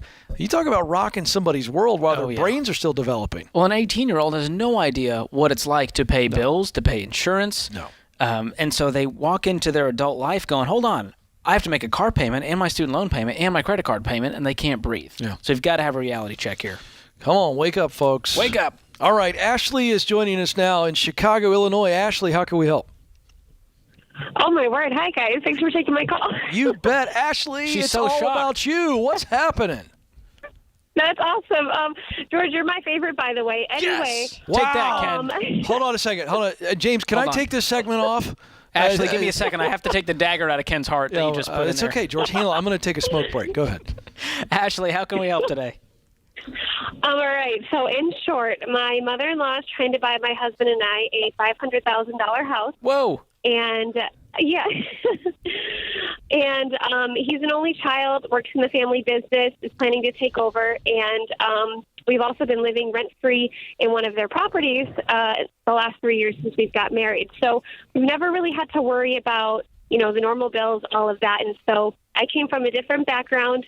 I'm kind of feeling like we're being taken care of, which is a good and a bad thing. But I also don't feel like we're adults. He thinks we should be taking advantage of this and looking at it as, the Lord is blessing us with so much. And she wants to buy us this house because we had our first daughter 4 months ago. Congratulations. So, That's awesome. Thank you. Is she paying cash for this house on your behalf? Is she just gifting you a paid-for $500,000 house? Yes, exactly. All cash. Whoa. And so I kind of feel like we're cheating our way through the baby steps, but Why? I also feel like if we said no to this, I think I'm looking for permission. I'm not really sure. Well, George and is then your how to favorite, explain so this George, to my family. give her permission. Wow, you've lost Ken. He's done with you, Ashley. No, this is fascinating. No, George. this is a wild scenario. I mean, in this case, I don't want you to feel like you're cheating. Now, I don't want her, coddling you guys forever and giving you an allowance. You're grown adults. And so I think what you're wanting is that sense of independence and agency and going, hey, I pay my own bills. I'm a grown woman. I'm a mom. Right. Which, by the way, you will. Exactly. Which you will. And so I'm looking at this as they've left a legacy. They want to bless you with this. Yes. And so now if she said, hey, I'm going to take out a mortgage in your name and you pay the bills, I'm going, Yep. Now, I do want to know if there's is there any agenda here? Is she saying, hey, I'm hands off. I don't get to tell you how to live your life financially. I just want to bless you with this. Is there any strings attached? Not that I know of. In the past, they've definitely been the more, want to know what's going on in our life. Our house was next door to them before, and they want to kind of be in our business, but it's gotten a lot better the past year. This house is about 20 minutes farther from them from where we are now, so we do like that idea. That's healthy. But the fact that my husband is an only child has taken longer to Have they spoiled him? Oh, yes. It sounds like he's had it pretty good. Now we're starting to get... And he knows it. Yeah. Well, is she still folding his laundry? I mean, what level of, coddling is happening here? Oh, very. So he's very independent at home. Good. He cooks for me. So I love it. I just wanted to make sure because sometimes you kind of have those helicopter parents that can't let go of their little boy, and it's a grown man now, and he's a dad, and we have to separate. And so, if I'm you, I'm taking this deal. I mean, this is the deal of a century, and it's going to catapult you into baby step 7. And the best thing you can do is take advantage of this by staying debt free, building unbelievable wealth, leaving a legacy for your kids. And maybe doing the same for them one day. I don't know what that looks like for you guys, but I'm taking this deal, and I think you may have to grapple with the emotions of this being handed to you and feeling like, wow, with such privilege. But this is what legacy looks like. And so I'm going to take that as a blessing and make sure there's no strings attached and say, hey, mom, in-laws, love you guys, but there's no say over what, you tell us to do with our money and our life, but we so appreciate you guys. This is the biggest blessing of our life. Any advice on how to explain this to my family, who's in a completely opposite situation? Like, well, are they going to be upset when they find out we're moving? I don't think they're going to be upset. I think they're going to wonder how are we doing this. Well, you're not taking a poll, and so you tell them as news. You're not asking for an opinion here, and you move on with your life. You say, Mom, Dad, I love you guys. We've been blessed with this, and I wanted to let you guys know. And that's it. Yeah, really great. Congrats on the little one. Congrats on this unbelievable gift. It is a blessing. I agree with your husband. Take it. Hey, George, good stuff. Good hour. Thanks for hanging out. I want to thank James and the entire team behind the glass. And most importantly, I want to thank you, America. This is your show. It is The Ramsey Show. Do you love a good Dave Rant? Want to see the latest Ramsey Show videos going viral? Check out your favorite moments from The Ramsey Show on YouTube. Go watch and subscribe to The Ramsey Show channel on YouTube.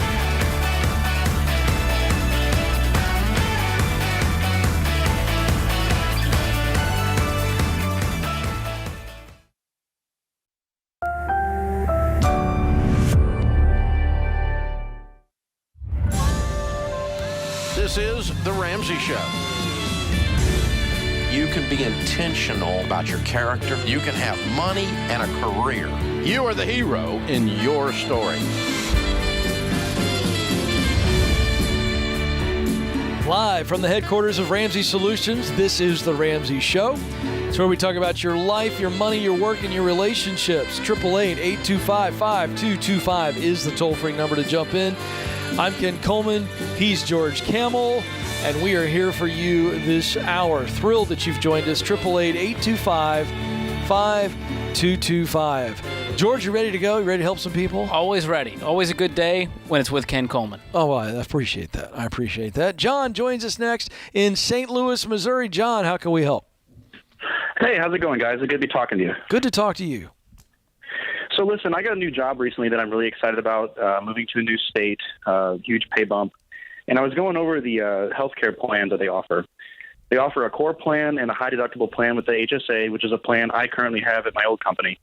But the difference is here at this company, they fully cover the premiums on both plans, which means, nothing would come out of my paycheck every month. Awesome. So I'm relatively healthy. I'm kind of wondering if I should go with the core or the HSA since the premiums are covered. The flip side of that is that the company actually contributes about $1,400 a year towards the HSA. So that's also another thing to consider. But I'm just kind of wondering what will be the better option in my case. So you're saying, do both plans have an HSA?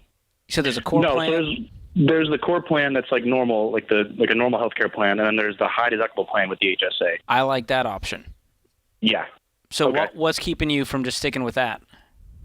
Yeah, I was just wondering because since they cover the premiums on both plans 100%, would it be better to go with the plan that has the lower deductible? Well, it sounds like the incentive to go with the high deductible plan is the extra $1,400 a year they're throwing into your HSA. Right.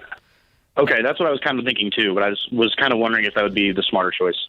Yeah, I mean, if you're saying you're a healthy guy, that's still going to be my choice. And the HSA has some amazing triple tax advantages, and you can also start investing in your HSA once you hit the threshold in that account. Okay, perfect. Yeah, I already have the HSA at my current company, and I really like it there. I was just wondering, since I've never had a company that pays 100% of the premium, so that's kind of a really cool benefit. That's a great benefit. I love that. But I'm still going with the high deductible plan and the HSA. That's going to be your best bet. You can cover all your health care expenses through that HSA, begin investing in that. It can actually be a cool tool in retirement at that point.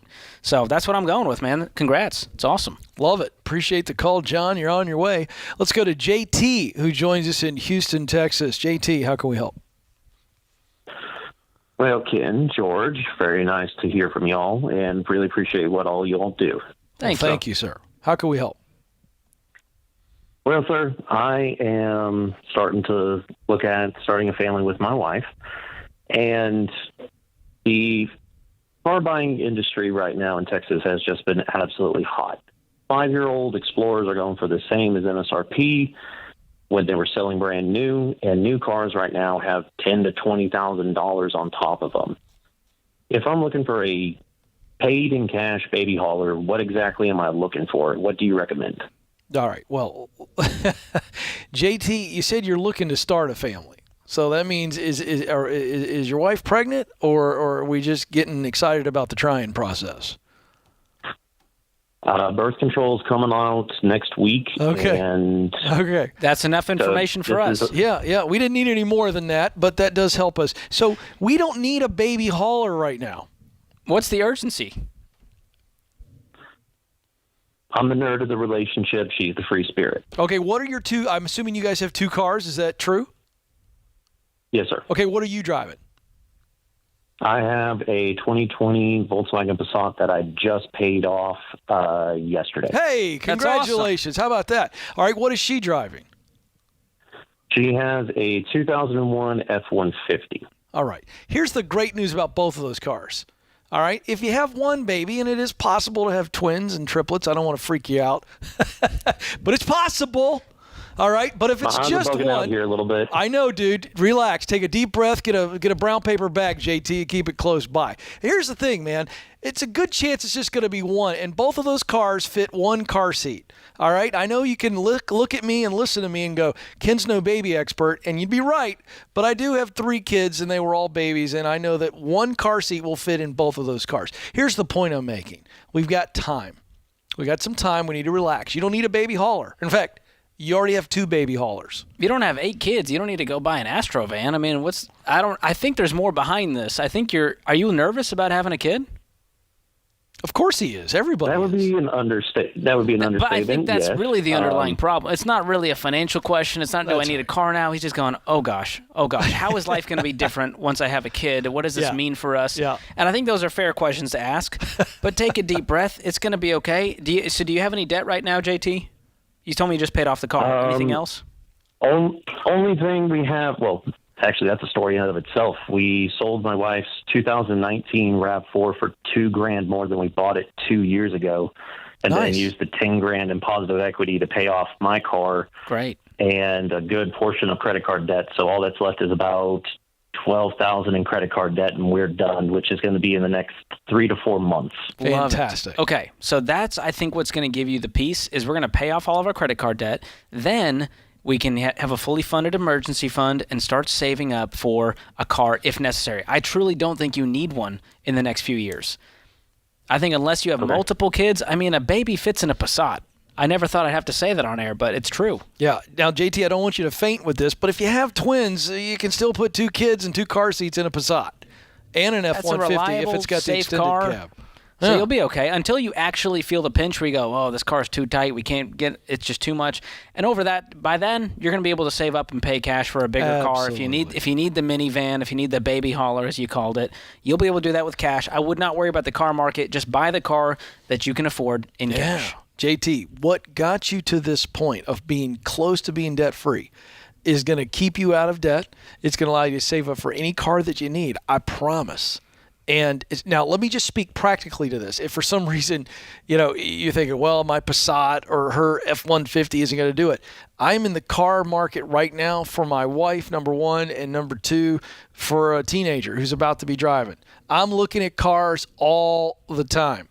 If we're just calling it a baby hauler, there are plenty of good deals that you will be able to afford and pay cash that are serviceable, and they won't be brand new. And they may not be a couple years old, but they will get baby and mama and daddy from point A to point B. So appreciate the call, JT. And listen, I didn't know what I was doing when our kids were born. I still don't know what I'm doing as a dad of teenagers. It's okay. You're going to be okay, man.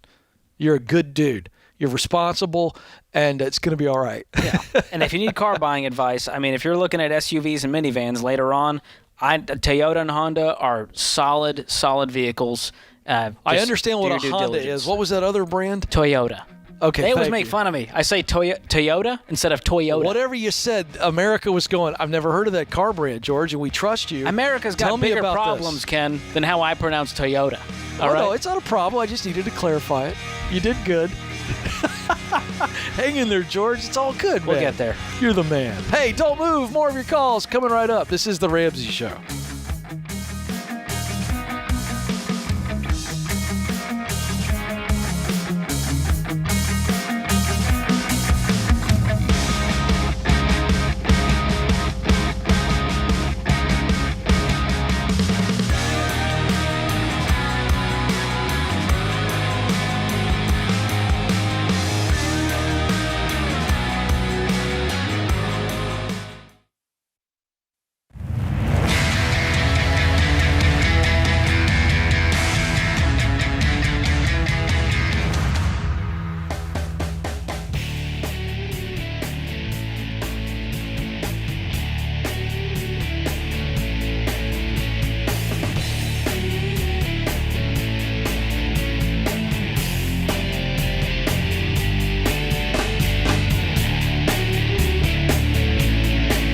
Welcome back, America. You are listening to The Ramsey Show, a conversation about your life, your money, your work, your relationships. George Camel and I, Ken Coleman, join you to take your questions. 888-825-5225, 888-825-5225. Let's go to New York City, New York. Mike is there. Mike, how can we help? Hey, guys. Thanks for taking my call. I love the show. Thank you, sir. How can we help you? So I graduated school in 2020 with about $47,000 in student loan debt. And over the past 18 months, I've been paying that down, even though it's been in forbearance. With everything going on in the news recently and talks of Biden writing off $10K of student loans, it just so happens that I'm at about $10,000 left. So I'm just kind of wondering, should I just keep paying it down or potentially leave free money from the government on the table? I'm sorry. I'm not laughing at you. I'm laughing at that statement. Free money from the government. A thing that doesn't exist, actually. It's always coming back to you one way or the other. And I could be wrong on this, and I'm hoping I'm wrong. But I don't see it happening. I think it's a campaign year. Midterm elections are coming up. And I think this is something that gets dangled out there because it is it's a winning talking point in that a lot of people who have student loans are going, oh, that would be great. It'd be great. It'd be great. But I just do not expect it to happen because, quite frankly, student loans are big money business for the government, George. Yeah, I'm 100% with you, Ken. As I was laughing at the idea of, well, in the news, there's been talks. Oh, a politician talking. Look at that. That's progress. And so I'm not banking on that. And like Ken's saying, what's happening here is approval ratings are low. Midterms are coming up. We got to make them look good to get So what's happening here is they dangle the carrot to make people vote, and then they keep kicking the can down the road. And as we've seen, the student loan forgiveness stats are abysmal. 1 or 2% of the people that applied have been forgiven. And you've already done the hard work, Mike, to get down to $10,000 from $47,000. So how many more months is it going to take for you to pay off? It should be done in August. I'll tell you this much. By August, it will not have happened. Nope. I'm happy to be wrong, like Ken said, and you will not look back with regret. When you're debt-free and you don't have a payment in the world, just be happy for those that got their $10,000 paid off if it even ever happens, but I'm not holding my breath. Yeah. And Mike, listen, you're a good dude. I mean, you're a high-character guy. That's why you've already gone after it. You've already been paying it down, even though they were in forbearance. And smart. Listen, you took out the loan. Does not make you evil. Does not make you bad. You're not a criminal. You're not a person of low character. But you signed up for that. You took it out and paying it back. And I just think that we've got to remember this, folks. That at the end of the day, I understand why emotionally, if you've been under the weight of these loans, that you're holding out for it. But I wouldn't hold out for it. Yeah. Well, people feel like they've been lied to when it comes to the entire student loan crisis and college and the promises. But at the end of the day, at what point do we go, well, we should extend this to credit card debt and all kinds of debt? And the truth is, you signed up for the debt, you got to pay it back. That's just how it works. You don't want to do that, don't go into debt. Yep. So, way to go, Mike. Keep paying it off. Call us back when you're debt-free. We would love to celebrate with you. August is going to be here before you know it, Mike. Really proud of you, man. Keep on going, and it's going to be a challenge that you look at on the other side of this thing of being free of that student loan debt. You're going to look back, and it's going to really build character. It's going to teach you a lot. It's going to remind you later on in life when you have another challenge that you can do it. So there's nothing but positives by paying this off. Houston, Texas is where we go next. Mary Ann is on the line. Mary Ann, how can we help? Hi, my name is Miriam, and I am calling. It's another student debt question. Basically, I have a bachelor's degree in a degree that I haven't used. I finished it like over 10 years ago, maybe 13 years ago now. It was a communications degree, and then I was a stay-at-home mom for a while, and our home is paid off. Awesome. So we don't have debt. But there have been a couple bumps along the way, as happens in some people's lives. Anyway, long story short, I'm here, and we just had a baby about 8 months ago. Oh, congratulations. But I have been thinking about going back to school. I had been working as a teacher. I mean, I was stay-at-home mom, but then I went back to work as a teacher part-time at the preschool where my daughter was at, and then I went to doing that full-time. Anyway, I had been taking prerequisite classes for nursing school. Speak directly into your phone, Marianne. It sounds like we got some wind or something there. Oh, sure. There we go. So I had been taking the prerequisite classes just one at a time, while I was working. And I finished them. I got into a state school. So the price is right. We've saved up the money. We do have the money to pay for the school outright, but I'm like, I did apply for the scholarships they had available, and I got, $4,000 in scholarships, which I was really proud of. And I was like, that's great. That'll help. We have about maybe $40,000 saved. My husband makes about $40,000 a year.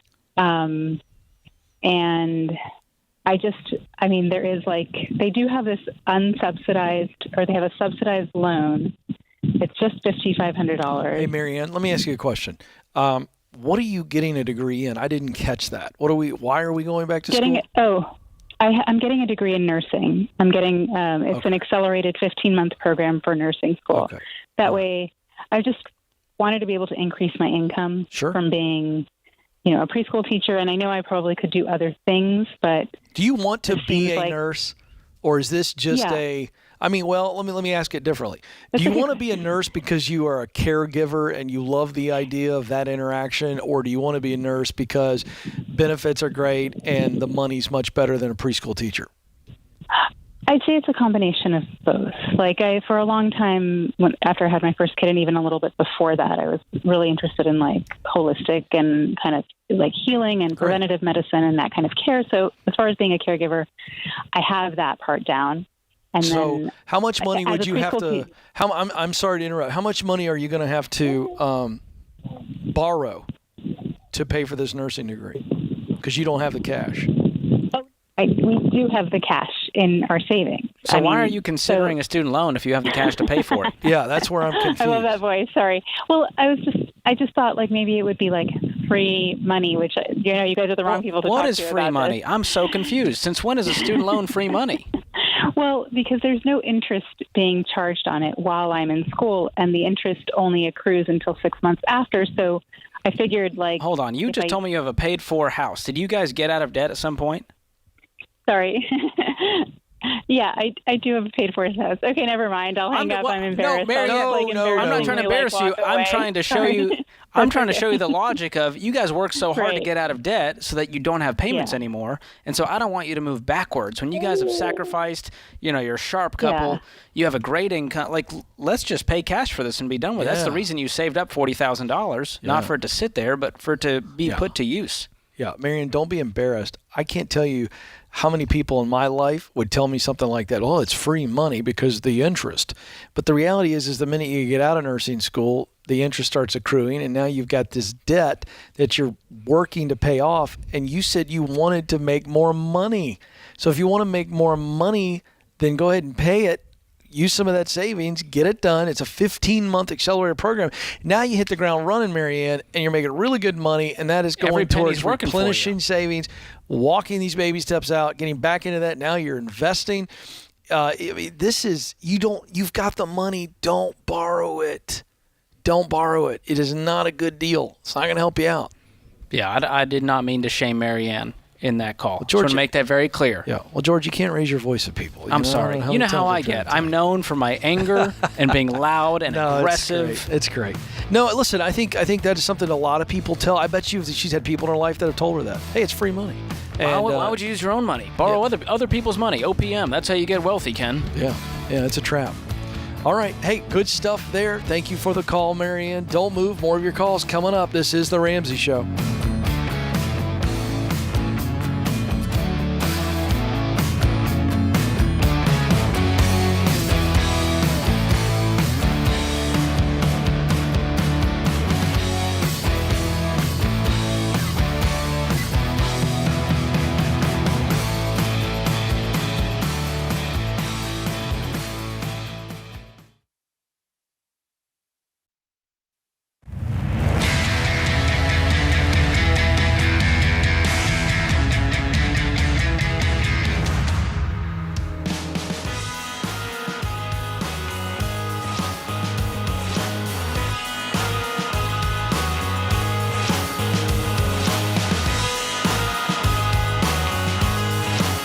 Welcome back, America. You are joining the conversation here on The Ramsey Show, talking about your life, your money, your work, your relationships. I'm Ken Coleman, joined by my colleague, George Camel, and we're taking your calls this hour, 888-825-5225.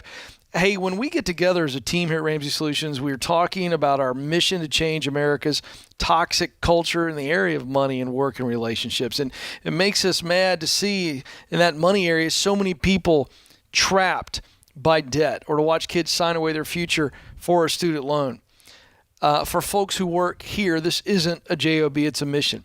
If that sounds like something you could get excited about, you got to check out all the exciting roles at Ramsey Solutions because we are looking to hire ASAP.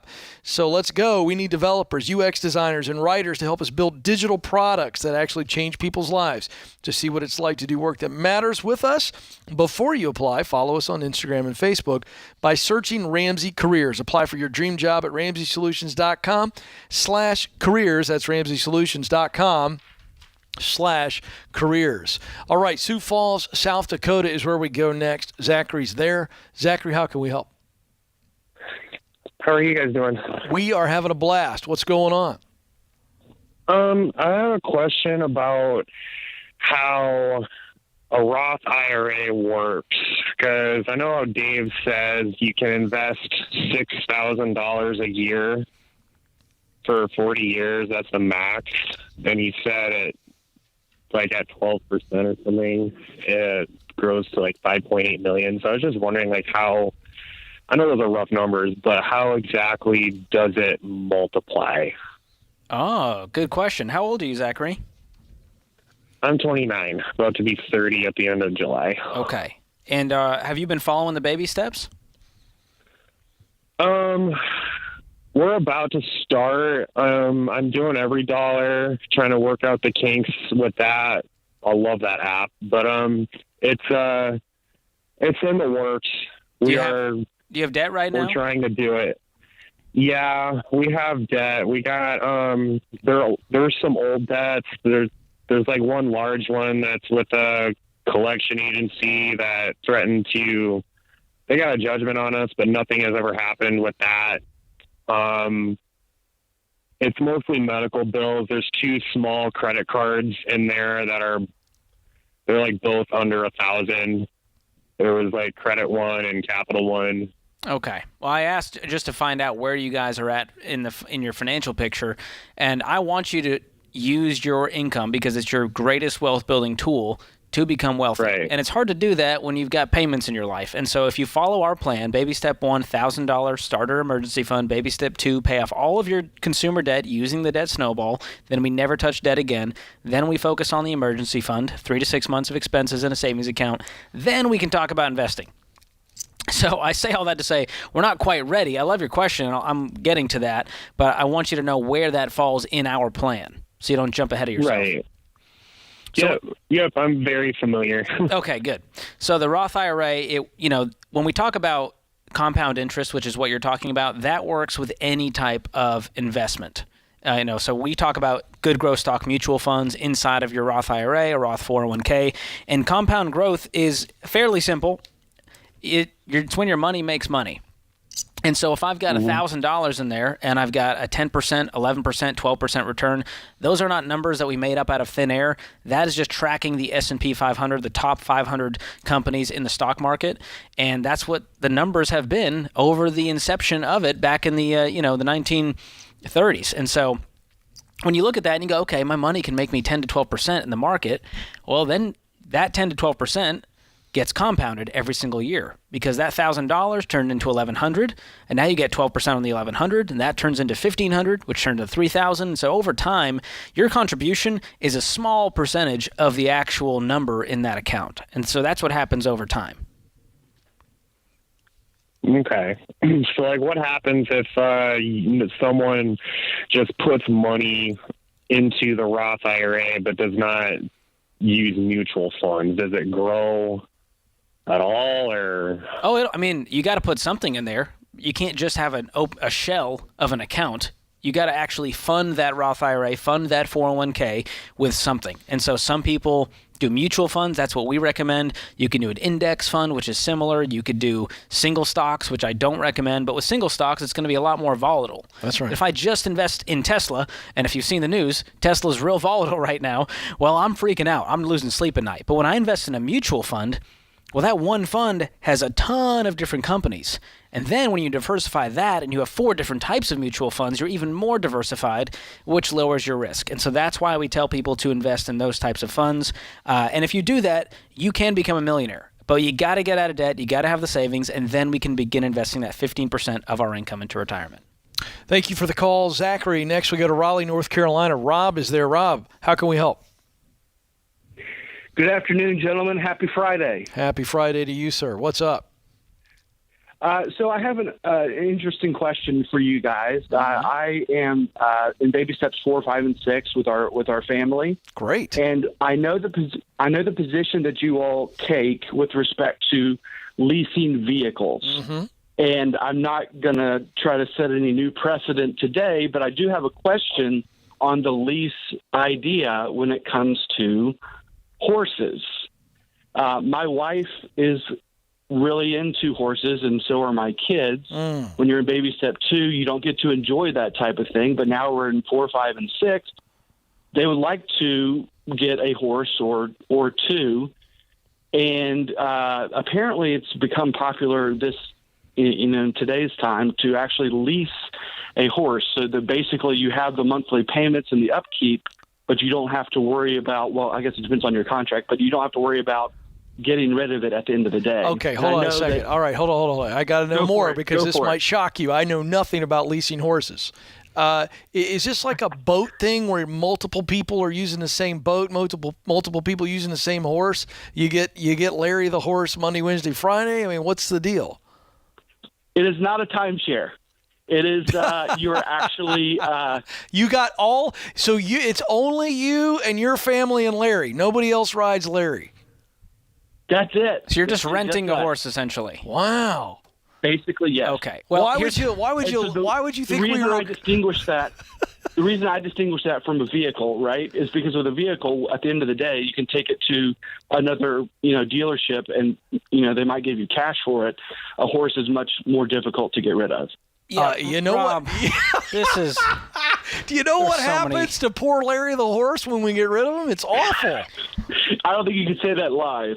Okay. I'm not planning to. Two things, I think everybody knows. Just because it's popular doesn't mean it's not a terrible idea. Eating Tide Pods became popular. Doesn't mean we should all start doing it?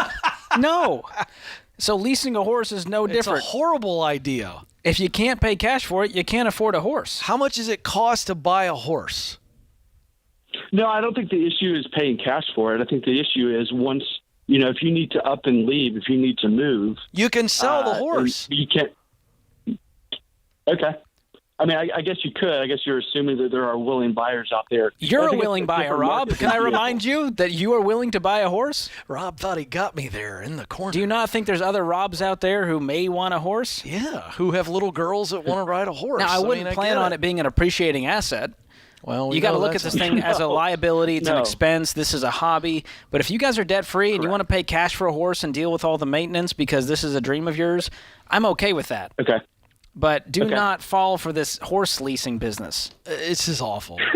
I mean, Rob, you're a good guy. You're in baby steps 4, 5, and 6. Like, you didn't think we were going to be cool with this, did you? I didn't, but it just seems different than a vehicle. Well, I mean, it's just so Rob, old. you've arrived at justification station here. You're looking for any reason to get this horse at any cost. I got a little comeback, Rob. There was a time in the world where horses were the only vehicles.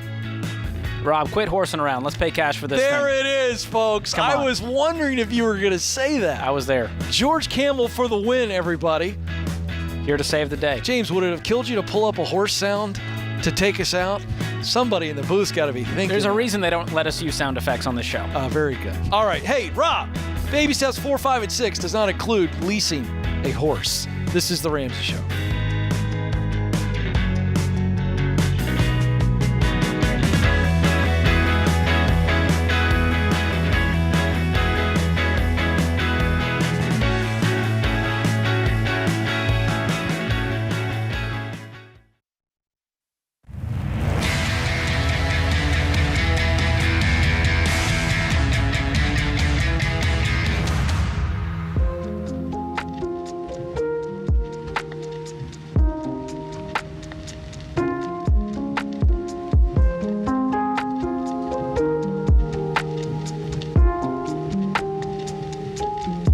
Welcome back, America. This is The Ramsey Show. I'm Ken Coleman. I'm joined in studio by George Kimmel. Our verse of the day comes from Ecclesiastes 5:3. For a dream comes with much business, and a fool's voice with many words. Our quote from Coach Mike Krzyzewski, who recently retired from Duke basketball.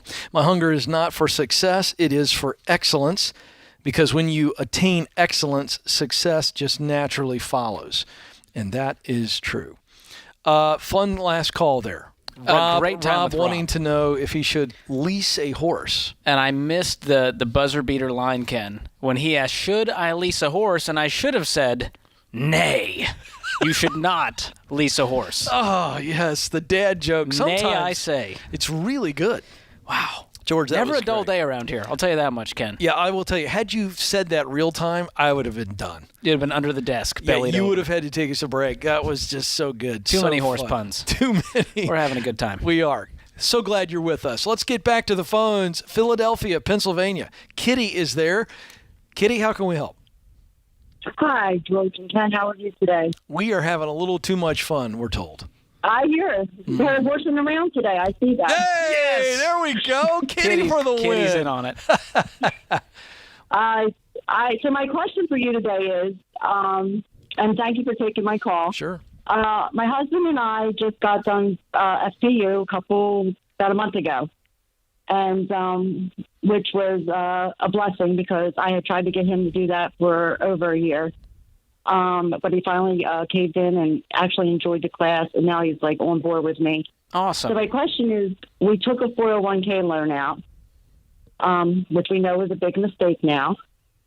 And so we're trying to clear that up because really that's probably 90% of what's left for our debt here because we're on baby step 2. We paid off about $40,000 already since we started the class. So thank you to Marketplace on Facebook because that was a big help. Awesome. Selling stuff on there?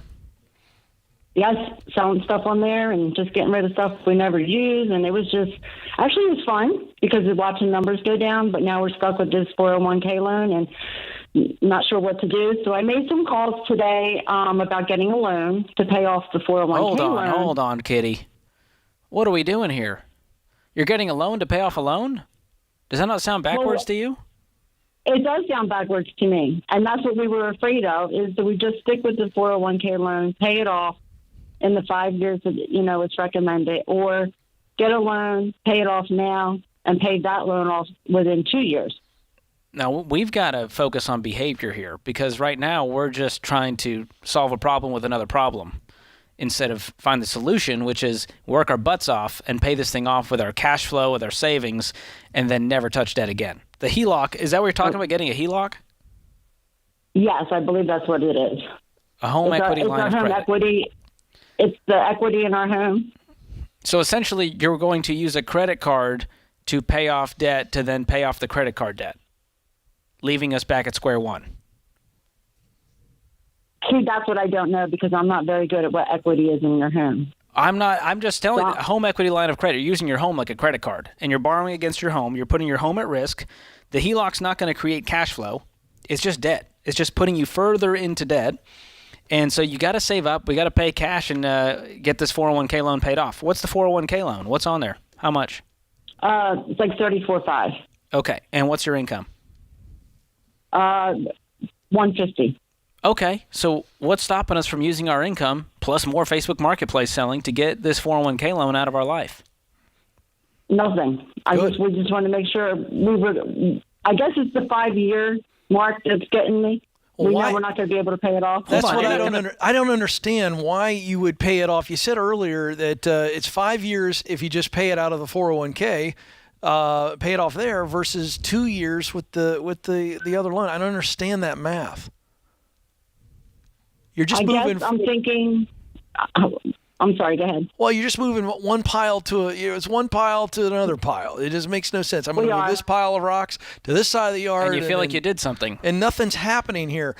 You and your husband need to get down on a plan here and go. Okay, look, what can we sell? We've already seen great progress by selling things. George is right. You make $150. You're going to pay the $34 off within a year. I agree. Okay. And that's it. There's no shortcuts here. There's no 2 years, no 5 years. I think here's the fun question for you and your husband.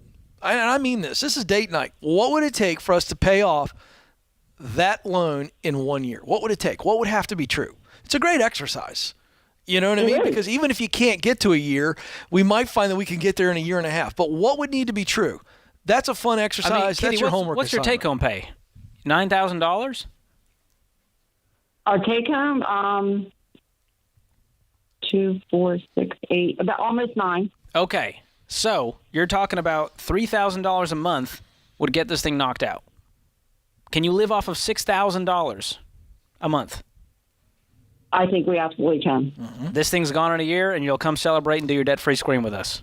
How's that sound? I mean, that's with no overtime. My husband does work a lot of Then overtime. let's get some and overtime. Let's do it in 8 months. Let's give ourselves a stretch goal. Yeah, Kitty, and we're not even talking about your prowess on Facebook Marketplace. What else could you sell?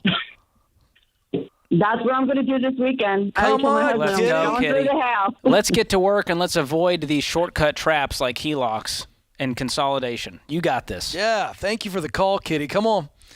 Michael's up next in Grand Rapids, Michigan. Michael, how can we help? Hello, thank you for speaking with me today. You bet. What's up? So I just kind of had a quick question. It was really more, I mean, money is definitely part of it, but it's really, I think, more of a behavioral thing. So for a short context, me and my wife are both graduating undergrad here in a couple weeks. And I have secured a post-college job. I've been working while I've been in college. We've been in college and been paying our bills that way.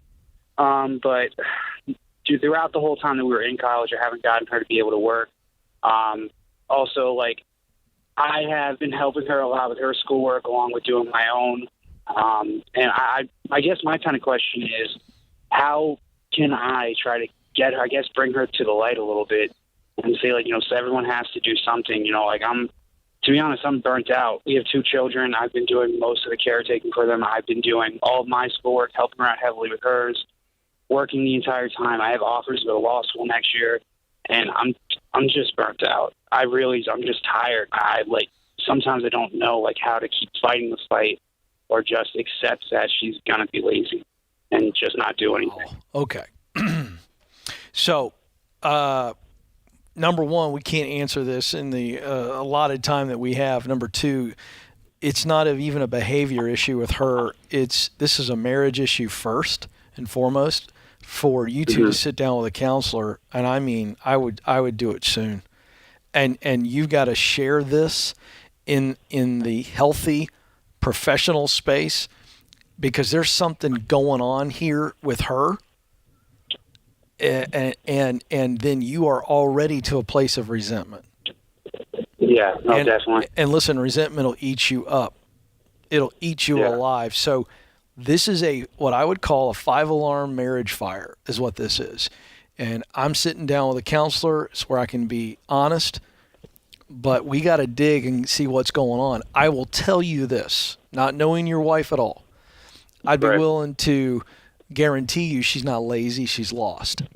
And I tell you that because I think that you've got to change the way you see your wife going into counseling. I understand why you think she's lazy, but I don't think she's lazy. I think she's lost. And I don't know what's causing her to feel lost in her identity and what's going on. That's what we got to get to the bottom of, and you need help with a professional counselor to pull that out of her, to identify that. You may even know. And I'm not going to put you on the spot and ask you to do that, but I appreciate the call, and I will tell you that this is a cry for help. And I'm glad you called. But let me just tell you, you need to have some empathy and compassion towards your wife as you move into this counseling session. Good work. I'm heartbroken for you, Michael, but hang in there. Don't you dare quit. George Camel, thank you, pal. Fun times. Always fun to be with you. Thanks to our entire team in the booth. Appreciate you all. I want to say thank you to America. This is your show. This is The Ramsey Show.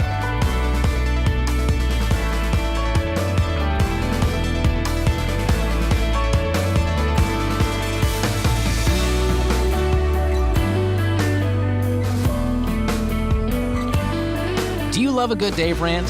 Want to see the latest Ramsey Show videos going viral? Check out your favorite moments from The Ramsey Show on YouTube. Go watch and subscribe to The Ramsey Show channel on YouTube.